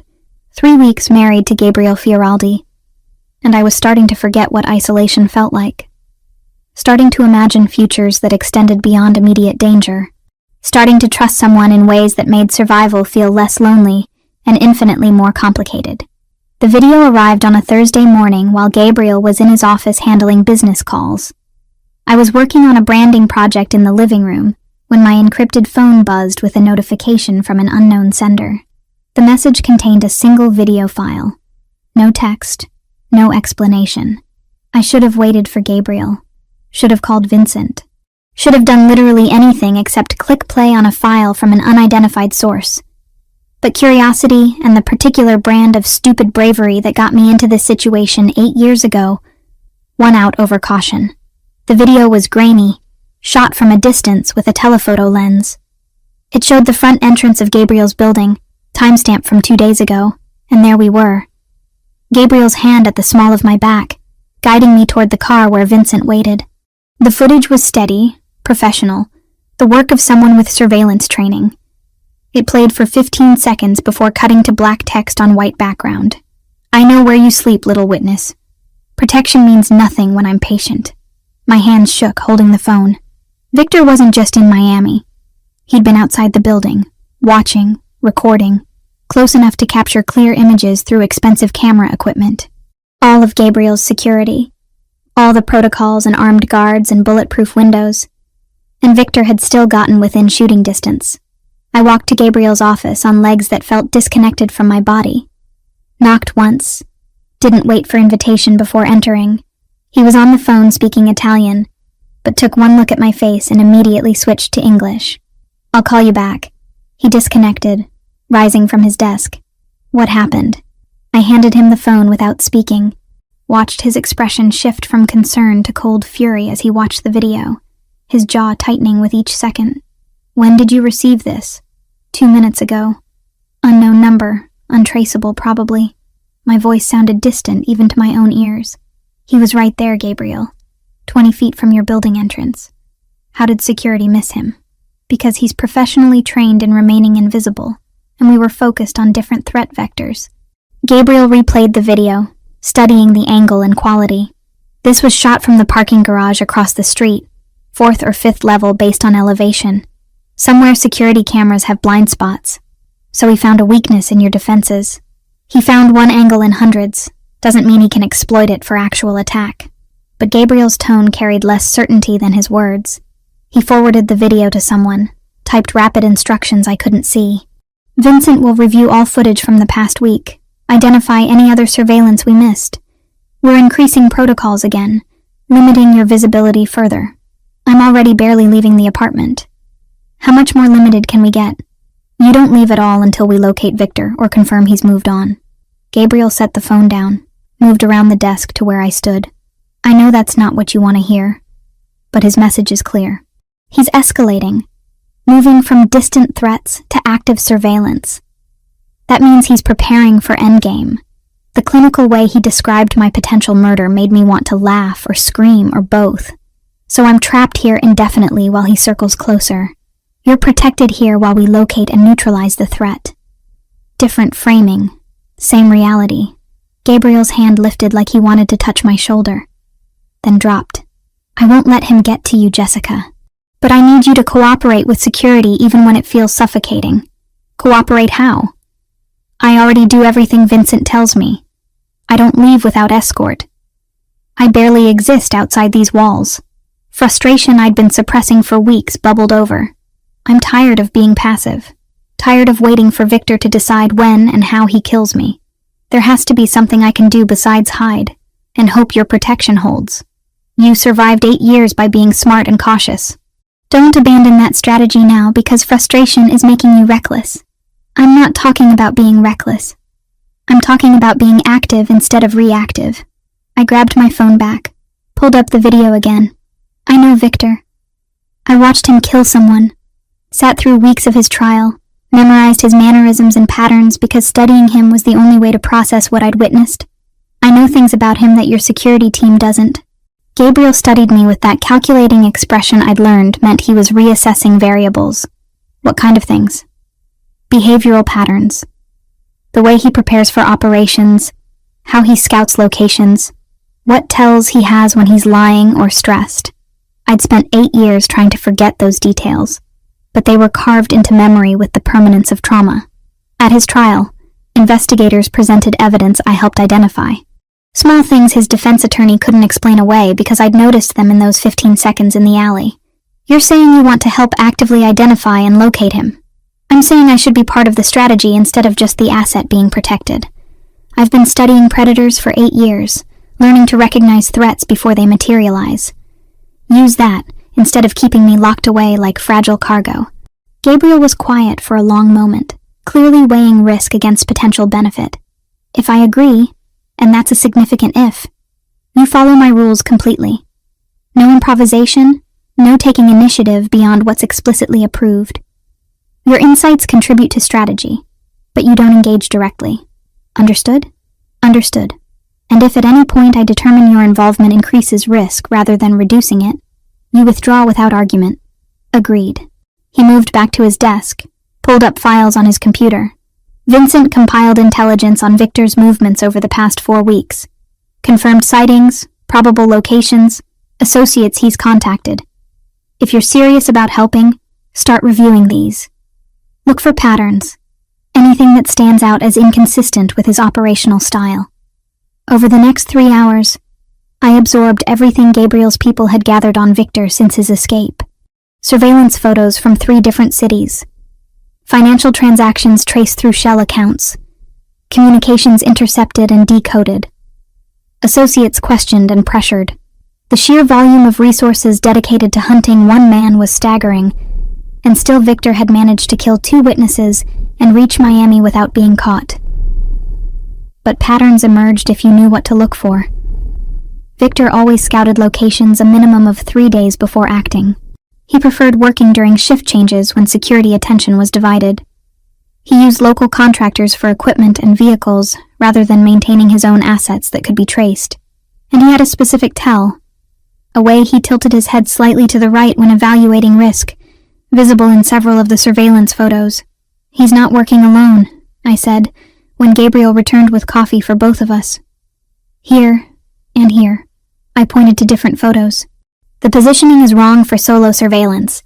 These are coordinated efforts, which means he's hired local support. Gabriel leaned over my shoulder, studying the images. Vincent thought the same thing, but couldn't identify who. Can you? Not specifically, but I can tell you how he selects people. Victor prefers contractors with technical skills, but no personal connections to his targets. Low-level criminals with specialized knowledge, disposable if operations go wrong. I pulled up another photo. This one, the man in the parking garage. Watch how he's standing, weight on his left foot, right hand near his jacket pocket. That's the posture of someone carrying a weapon they're not completely comfortable with. Professional security wouldn't stand like that. So local hire. Probably someone Victor found through Miami's criminal networks. Gabriel typed notes. That's actionable intelligence. Vincent can pressure our own contacts, identify who's been approached for surveillance work recently. We worked through the evening, Gabriel making calls to people whose names he never mentioned, while I continued analyzing patterns in Victor's methodology. It felt good to be useful, to contribute something beyond passive compliance with security protocols. Felt like reclaiming agency I'd surrendered years ago when I'd entered protection. Around 9, Gabriel ordered dinner from a restaurant whose food arrived in containers too fancy for takeout. We ate at the dining table while continuing to review intelligence, the work creating an ease between us I hadn't felt before. This was partnership, collaboration towards shared goals, and the shift from protective arrangement to actual teamwork changed something fundamental in how I perceived Gabriel. "You're good at this," he observed, gesturing toward my notes. "Analysis, pattern recognition, threat assessment. You should have worked in intelligence instead of hiding behind a bar. Witness protection doesn't facilitate career counseling. They just tell you to stay invisible and hope nobody finds you. Apparently, whoever designed your protection strategy was an incompetent bureaucrat. You have skills that should have been utilized instead of suppressed." Gabriel refilled his wine glass, offered the bottle to me.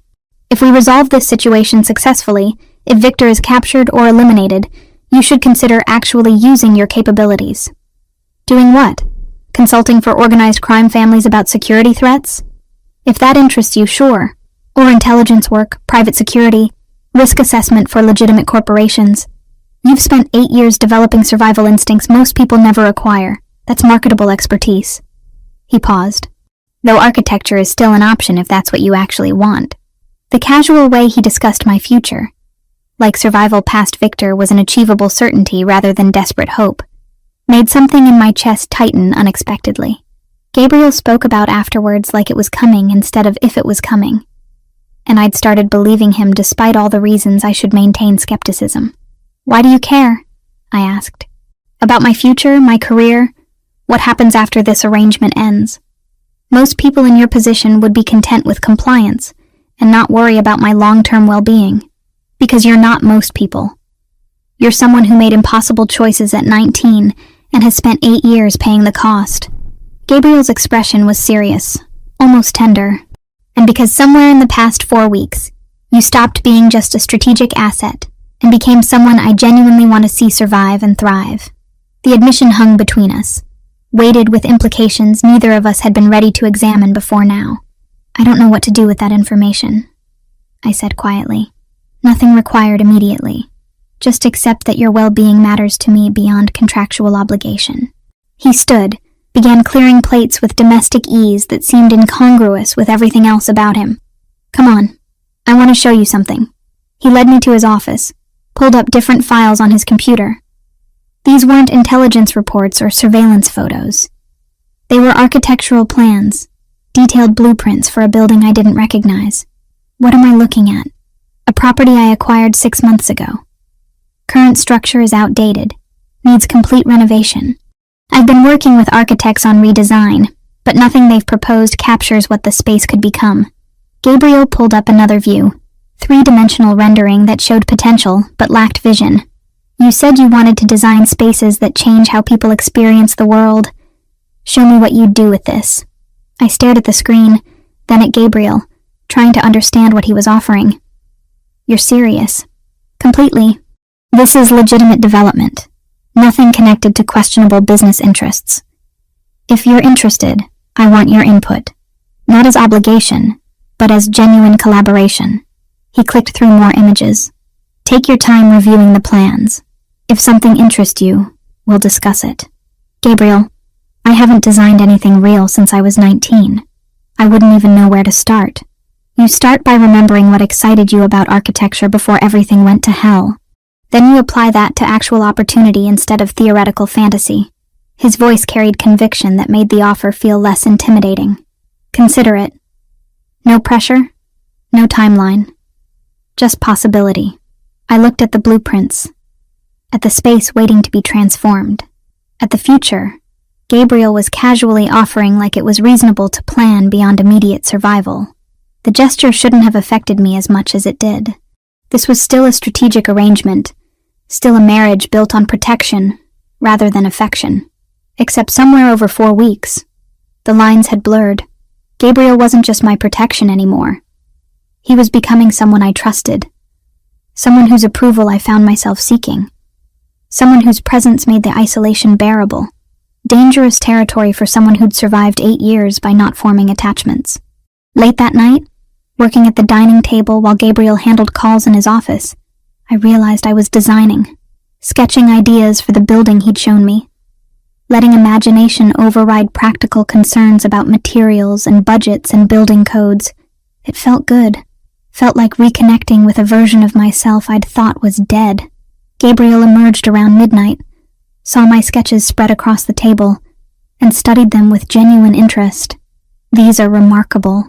The way you've reconceived the entrance flow, how light moves through the central atrium.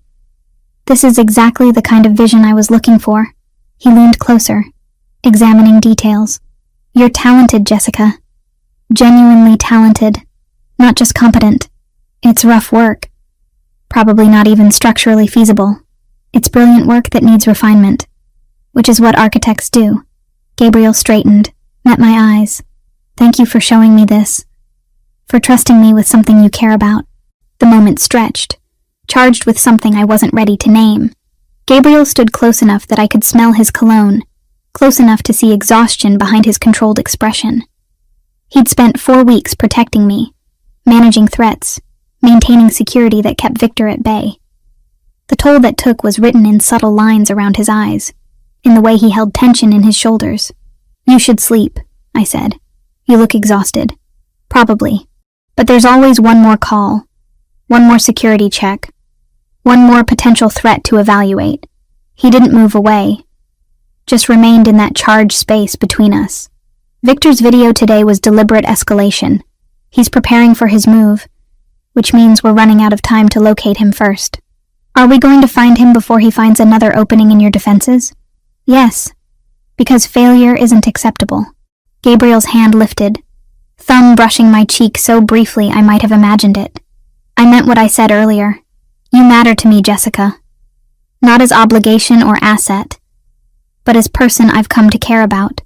That's probably inappropriate given our arrangement's origins, but it's true nonetheless. My breath caught. Gabriel, I know. Complicated timing, questionable circumstances, all the reasons this is a terrible idea to acknowledge. His hand dropped away, but I wanted you to know anyway. So when Victor is caught, and we negotiate what comes next, you understand that continuing this arrangement would be my preference. Before I could formulate a response, his phone buzzed. He checked it, expression darkening. Vincent found something. I need to deal with this immediately. He was already moving toward his office. We'll continue this conversation later. Then he was gone, leaving me alone with architectural sketches and the echo of his admission. Gabriel cared about me, wanted to continue our marriage past the point where protection was necessary. Had transformed from stranger to someone whose future I'd started imagining alongside my own. I touched my cheek where his thumb had brushed, wondering when survival had become so thoroughly entangled with emotion I'd spent years suppressing. When safety had started feeling like something more complicated than just protection from external threats. The ring on my finger caught light from the dining room chandelier. 4 weeks married to Gabriel Fioraldi, and I was starting to forget where strategic arrangement ended and actual feelings began. Starting to imagine futures that extended beyond capturing Victor. Starting to want something I'd convinced myself wasn't available to someone who'd been running for 8 years. I gathered my sketches carefully, storing them in the portfolio Gabriel had provided. Tomorrow I'd refine the designs, research structural feasibility, maybe even consult with actual architects about turning concepts into buildable plans. Tomorrow I'd continue helping identify patterns in Victor's behavior that might lead to his capture. But tonight, I let myself acknowledge what I'd been denying for weeks. I was falling for Gabriel Fioraldi, complicated criminal connections and all. Falling for the man who'd married me to keep me alive, who taught me threat assessment at 3 a.m, who offered architectural projects like they were reasonable gifts instead of impossible dreams. And when Victor was finally caught, when the immediate danger passed, I was going to have to decide whether that was something worth pursuing or just trauma bonding disguised as authentic connection. Problem for another day. Tonight, I had designs to refine, and a husband whose admission had changed everything about how I understood our arrangement. The future could wait until survival became guaranteed, instead of provisional. Vincent's intelligence breakthrough came 3 days after the video. Gabriel emerged from his office at 7 a.m. looking like he'd been awake all night, which he probably had. I was making coffee when he appeared, exhaustion written across his features beneath the controlled focus he maintained even when running on fumes. We found him, he said without preamble. Victor. Vincent tracked one of his local contractors to a network of associates, pressured the right people, got confirmation that Victor is operating out of a warehouse in Doral. We have the location, floor plans, surveillance indicating he's still there. I set down the coffee mug before I could drop it. You're sure? As sure as we can be without direct visual confirmation. Vincent is coordinating with people I trust to verify before we move. Gabriel accepted the coffee I'd poured, drank half of it in one swallow. There's a charity event Saturday night at the Fontainebleau. High profile, heavily attended, exactly the kind of public venue where Victor might try to make contact if he thinks there's an opportunity. You want to use me as bait.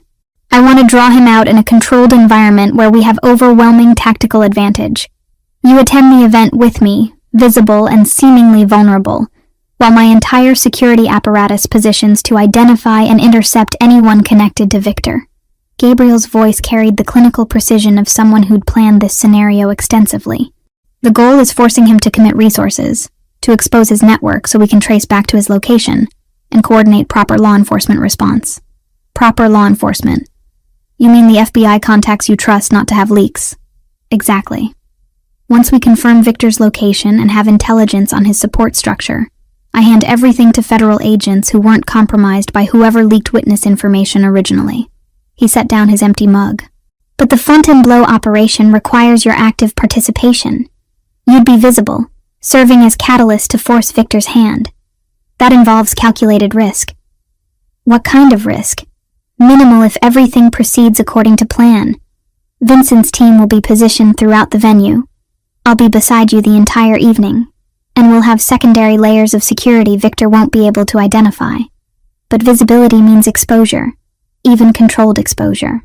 I need you to understand what I'm asking before agreeing. I thought about 8 years of hiding, of being passive while others determined my safety. Thought about the architectural sketches currently spread across my desk, about Gabriel's admission that I mattered to him beyond strategic necessity. Thought about the alternative, which was remaining locked away while Victor circled closer. I'll do it, but I want full details of the security plan, not just vague reassurances. If I'm the catalyst, I need to understand exactly what that means operationally. Gabriel's expression shifted, something that might have been relief or approval. Fair requirement. This afternoon, Vincent will brief you on complete security protocols. You'll learn communication systems, evacuation routes, threat response procedures. By Saturday, you'll be as prepared as possible for every contingency we've anticipated. Over the next 2 days, my crash course in active security operations consumed every waking hour. Vincent walked me through the Fontainebleau's layout until I could navigate it blindfolded. Floor plans, emergency exits, sightlines, defensive positions. He taught me hand signals for communicating with security without obvious gestures. Showed me how to wear the small earpiece that would keep me connected to the team throughout the evening. Your job is simple, Vincent explained during one session. Be visible, maintain composure, watch for anyone matching Victor's profile or known associates. You identify potential threats, we verify and respond. You don't engage directly under any circumstances. What if something goes wrong? If Victor gets past your perimeter, then you follow the evacuation protocol we're drilling until you can execute it reflexively. Trust the training, trust the team, trust Mr. Fioraldi. Vincent's expression was serious. He's never lost anyone under his protection. Saturday won't be the first time. Gabriel appeared less frequently during those 2 days, coordinating aspects of the operation I wasn't privy to. When we did cross paths, he'd check on my training progress with Vincent, ensure I was handling the pressure, occasionally touch my shoulder or hand with brief reassurance that felt more personal than professional. Late Friday night, he found me reviewing floor plans one more time in the living room. Sat down beside me without asking, close enough that our shoulders touched. You don't have to do this, he said quietly. If the risk feels too substantial, we'll find another approach. Your safety matters more than expedient resolution. I need to do this. Need to stop being passive. Stop letting Victor control the narrative of my life. I set down the floor plans, turned to face him. 8 years I've been running. I'm tired of running, Gabriel. I want to turn around and fight. Fighting and being smart aren't mutually exclusive. You can be brave without being reckless. His hand found mine, fingers lacing together with startling intimacy. I'm asking you to trust me tomorrow night. Trust that I won't let him get to you, that the security we've built is sufficient, that this plan works. I do trust you. That terrifies me almost as much as Victor does. But it's true. I squeezed his hand. When did that happen? When did you stop being the stranger I married out of desperation and become someone I'd trust with my life? Probably around the same time you stopped being an obligation and became someone I can't imagine not protecting. Gabriel's thumb traced patterns on my palm. After Saturday, after Victor is neutralized, we should discuss what this arrangement becomes. Because I don't want to stop being your husband, Jessica. That's not strategic calculation. That's genuine preference. The admission should have felt premature, complicated by circumstance and trauma bonding. Instead, it settled warm and certain in my chest, confirmation of what I'd been feeling, but hadn't articulated. I don't want to stop either, I admitted, which is probably the worst possible timing for this conversation. But there it is. Gabriel leaned closer, his free hand cupping my jaw with careful intent. Terrible timing. Absolutely inadvisable given everything happening tomorrow. But I'm going to kiss you anyway.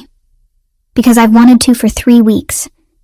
And uncertainty about whether we survive Victor's next move makes waiting seem pointless. That's fatalistic reasoning. That's honest reasoning. His mouth hovered inches from mine. Tell me to stop if this isn't what you want. I closed the remaining distance instead of answering with words. The kiss was nothing like the brief, chaste contact at our courthouse wedding. This was hungry and desperate. Weeks of tension and proximity, and carefully maintained distance collapsing into urgent need.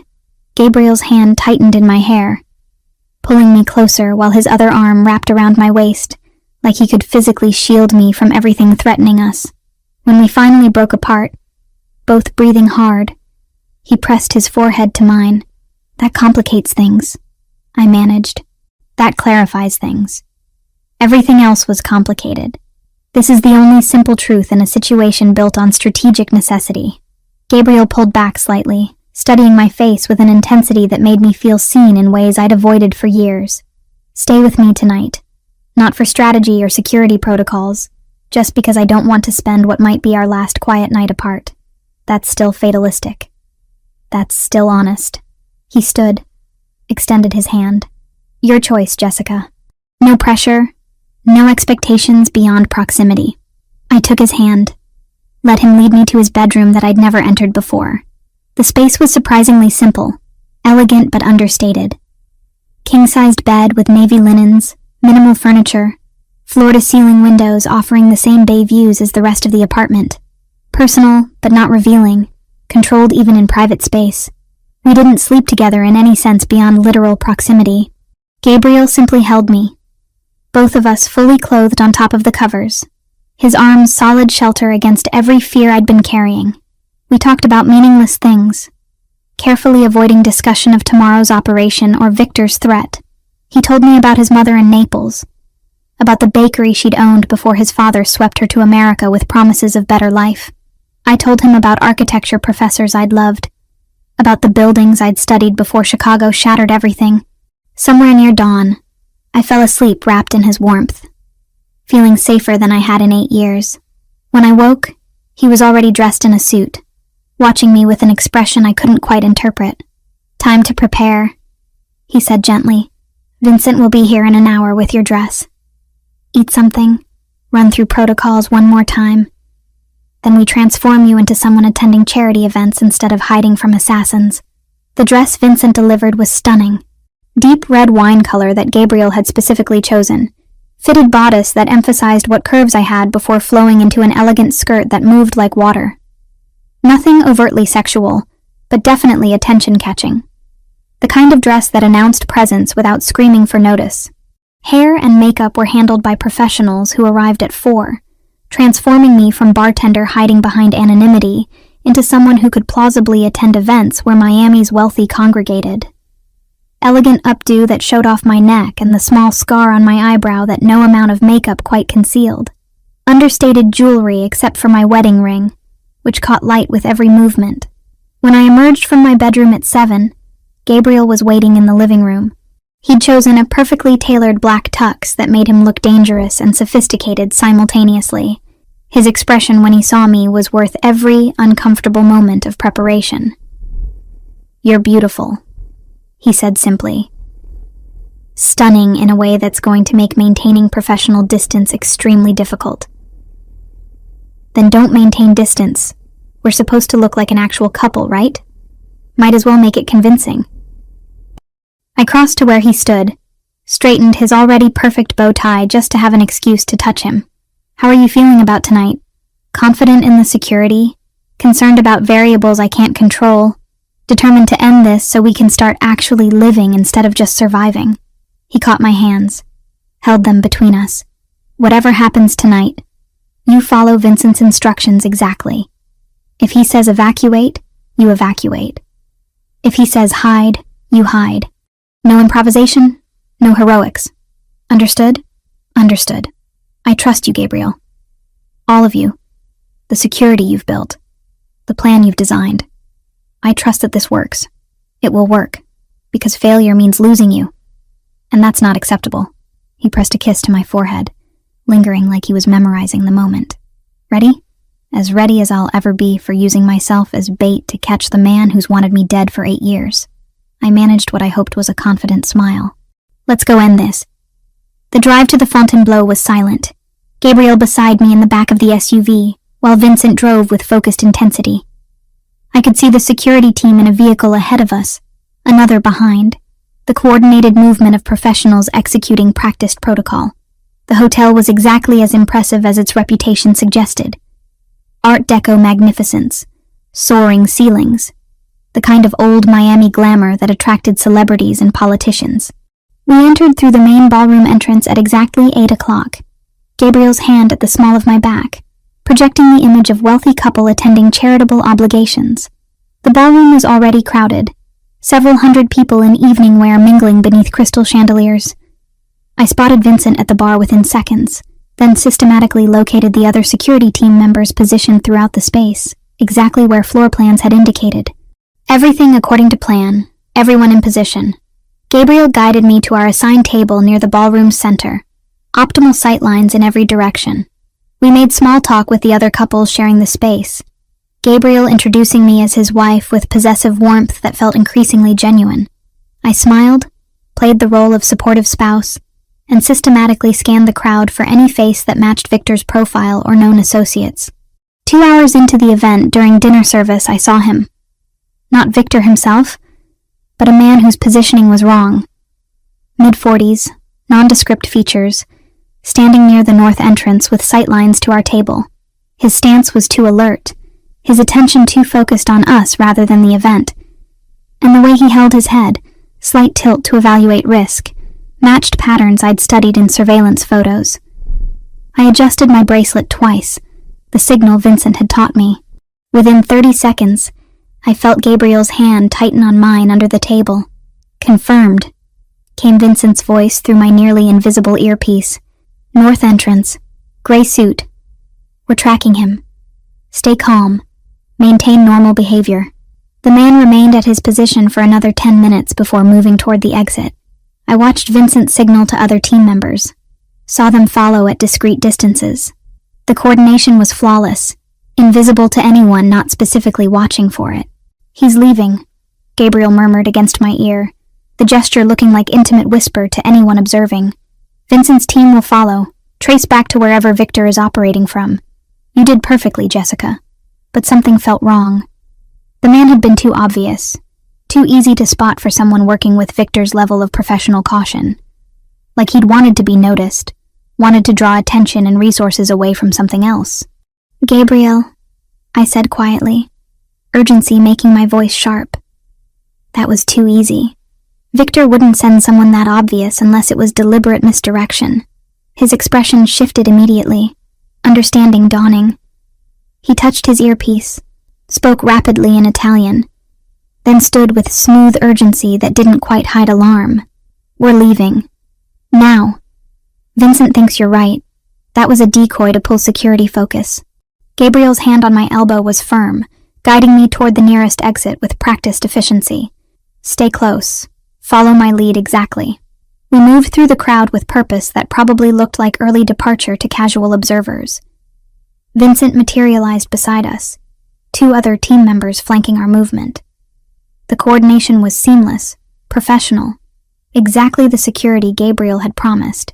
We'd almost reached the exit when I saw the second man, standing near the valet station, watching our approach with patient certainty.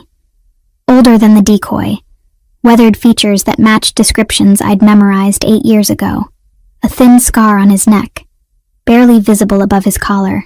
Viktor Volkov in person, 20 feet away in closing distance with the confident stride of someone who'd planned this moment thoroughly. Gabriel, I breathed, terror and strange triumph warring in my chest. That's him. That's Viktor. Everything happened simultaneously in fragmented seconds that felt like hours. Vincent's hand on my arm pulling me back toward the ballroom interior. Gabriel positioning himself between Viktor and me with the instinctive protection that had defined our entire arrangement.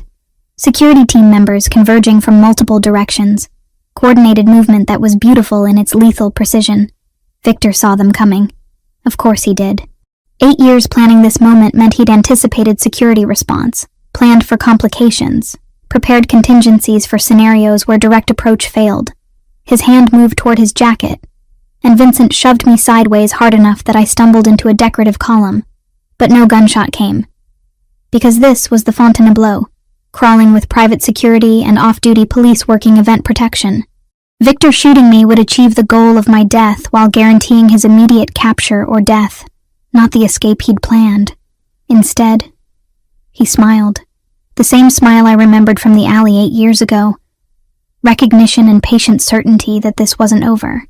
Then he turned and walked calmly toward the exit, like he'd simply changed his mind about valet service. "Don't lose him," Gabriel said into his radio, voice carrying absolute authority. "Follow at distance, identify his vehicle and support team, but do not engage publicly.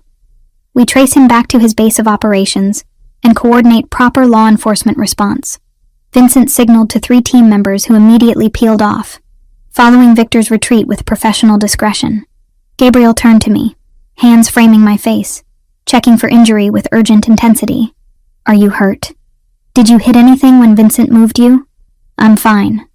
Bruised probably, but fine."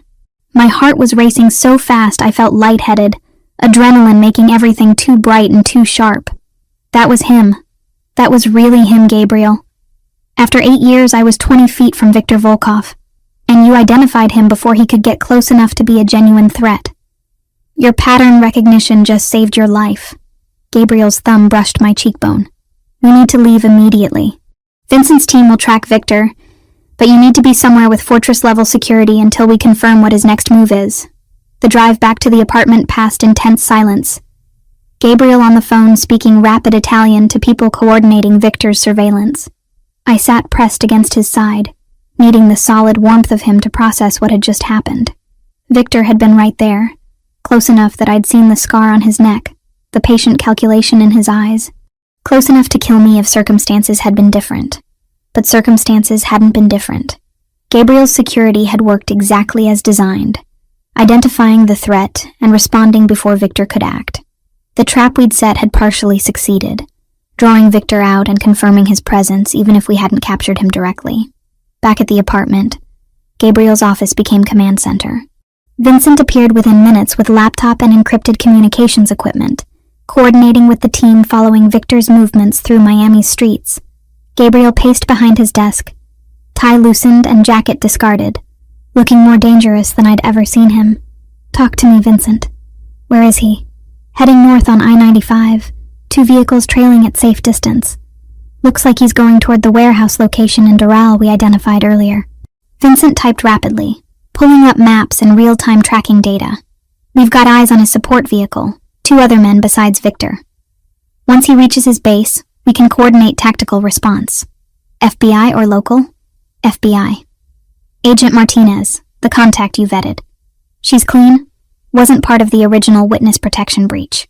Vincent glanced at me, then back to Gabriel. "She can have a team assembled within the hour, ready to move once we confirm Viktor is stationary." Gabriel was quiet for a long moment, calculating risk and timing. "Set it up. Full coordination with Martinez, but our people maintain overwatch until federal agents are on scene." I want confirmation that Victor is contained before standing down security. Over the next 90 minutes, I watched Gabriel orchestrate law enforcement response with the casual competence of someone who'd done this before, coordinating between his security team and FBI resources, ensuring everyone understood objectives and rules of engagement, maintaining control of an operation that was technically outside his authority, but practically dependent on his intelligence and assets. Agent Martinez arrived at the apartment around midnight, crisp and professional despite the late hour. Mid-40s with sharp eyes and the efficient demeanor of someone who'd spent decades in federal service. She reviewed the intelligence Gabriel's team had compiled, asked pointed questions about surveillance methods and source reliability, then made a series of calls that assembled tactical response faster than I'd thought possible. "Your information is solid," she told Gabriel. "We've had people looking for Volkov since his escape, and you found him in 3 weeks. That's impressive work. I had personal motivation and resources federal bureaucracy doesn't facilitate." Gabriel's expression was carefully neutral. "What's your timeline for moving on the warehouse?" 2 hours. I want full tactical team assembled, helicopter support in position, every exit covered before we announce our presence." Martinez looked at me directly. "Ms. Turner, I'll need your statement after we secure Volkov. Everything you witnessed tonight, anything he said or did that could support charges beyond the original conviction." He didn't say anything, just smiled and walked away when he realized security had him surrounded. I pulled my wrap tighter, suddenly cold despite the apartment's comfortable temperature. "But I can provide detailed identification, confirm it was definitely him at the Fontainebleau. That helps. Visual confirmation from the primary witness will strengthen our case." Martinez closed her laptop with decisive finality. "Mr. Fioraldi, your team should stand down once our tactical unit is in position. We appreciate the intelligence, but FBI will handle the actual arrest." "Understood. My people will withdraw to perimeter observation once you signal tactical is ready." Gabriel's tone was professionally cooperative, but I heard the tension underneath. He was surrendering control of an operation that directly affected my safety, trusting federal agents to finish what his resources had started. After Martinez left, Gabriel returned to his office while Vincent coordinated final details with the team maintaining surveillance on Victor's warehouse location. I sat in the living room feeling disconnected from my body, watching Miami's lights through bulletproof windows and processing that this might actually be ending. 8 years of running, 4 weeks of strategic marriage, and tonight might be the night I stopped having to look over my shoulder. Gabriel found me there around 2 in the morning, dropping onto the couch beside me with exhaustion written across his features. "Martinez's team is moving into position. Should have confirmation within the hour that Victor is in custody." He reached for my hand, lacing our fingers together. "How are you holding up?" "I don't know. Too much adrenaline still. Too much disbelief that this might actually be over." I leaned against his shoulder. "What happens after? When Victor is captured and the immediate threat ends? We've discussed this. We negotiate what our marriage becomes going forward." Gabriel's arm wrapped around me, pulling me closer. "I meant what I said last night. I don't want this to end, Jessica. The circumstances that brought us together were complicated, but what's developed between us feels genuine. It is genuine. That's what terrifies me." I tilted my head to look at him. "Your world, your family connections, the business interests that aren't entirely legal. I've spent 8 years hiding from organized crime, and now I'm married into it. How do we make that sustainable? By being honest about the complications and choosing each other anyway. I can't change my family, can't erase connections that were built before I was born. But I can maintain distance from operations that would make you uncomfortable, can focus on legitimate business interests, can build a life that isn't defined by my father's choices." His voice was serious, carrying conviction. "If you want this to continue, I'll make it work. That's not empty promise, that's commitment." Before I could respond, Vincent appeared in the doorway. "Martinez just signaled. Tactical team is entering the warehouse now. Should have confirmation shortly." We moved to Gabriel's office, watching real-time updates as FBI agents executed their operation. The warehouse was exactly where Vincent's intelligence had indicated, Victor and 2 associates inside, surrounded by evidence of extensive planning. Weapons, surveillance equipment, files on multiple targets including detailed information about me. The arrest was clean and professional. Victor didn't resist, didn't try to fight or escape. He simply raised his hands when federal agents announced their presence, accepting capture with the same patient certainty he'd shown at the Fontainebleau. Like this was a setback rather than defeat. Temporary interruption instead of conclusion. Martinez called 15 minutes later. "We have him. Volkov is in custody, being transported to federal holding facility. His associates are cooperating, providing information about his network and support structure. I'll need Ms. Turner's statement tomorrow, but the immediate threat is neutralized." Gabriel thanked her, disconnected, and turned to me with an expression I couldn't quite interpret. Relief, certainly, but also something more complicated. "It's over," he said. "Victor is in federal custody, and this time the people holding him aren't compromised. You're safe, Jessica. Actually safe." The words should have brought overwhelming relief. Instead, I felt oddly hollow, like 8 years of constant vigilance had carved out space inside me that safety couldn't immediately fill. "What do we do now?" I asked. "Now we figure out how to be married without the immediate threat forcing the arrangement." Gabriel pulled me against him, holding tight. "Now we decide if what we've built over 4 weeks is sustainable without fear driving every decision." We spent the rest of the night curled together on his office couch, not sleeping, just existing in the strange liminal space between survival and whatever came next. Vincent updated us periodically on Victor's processing, confirming that federal agents were taking extraordinary precautions to prevent another escape. Agent Martinez called again around dawn to schedule my official statement, professional and thorough in ways that suggested she took witness protection failures personally. When morning light finally painted the windows gold and pink, Gabriel kissed my forehead with tender certainty. "I'm offering you a choice now that survival isn't forcing your hand. Stay married to me because you want to, because what we've built matters beyond strategic necessity. Or we pursue annulment, and I help you establish a genuinely safe life wherever you want to be." His voice was steady, offering genuine options without pressure. "Either way, you're protected. Either way, I'll make sure you have the resources to build whatever life you want, but I need you to choose freely, instead of choosing out of fear."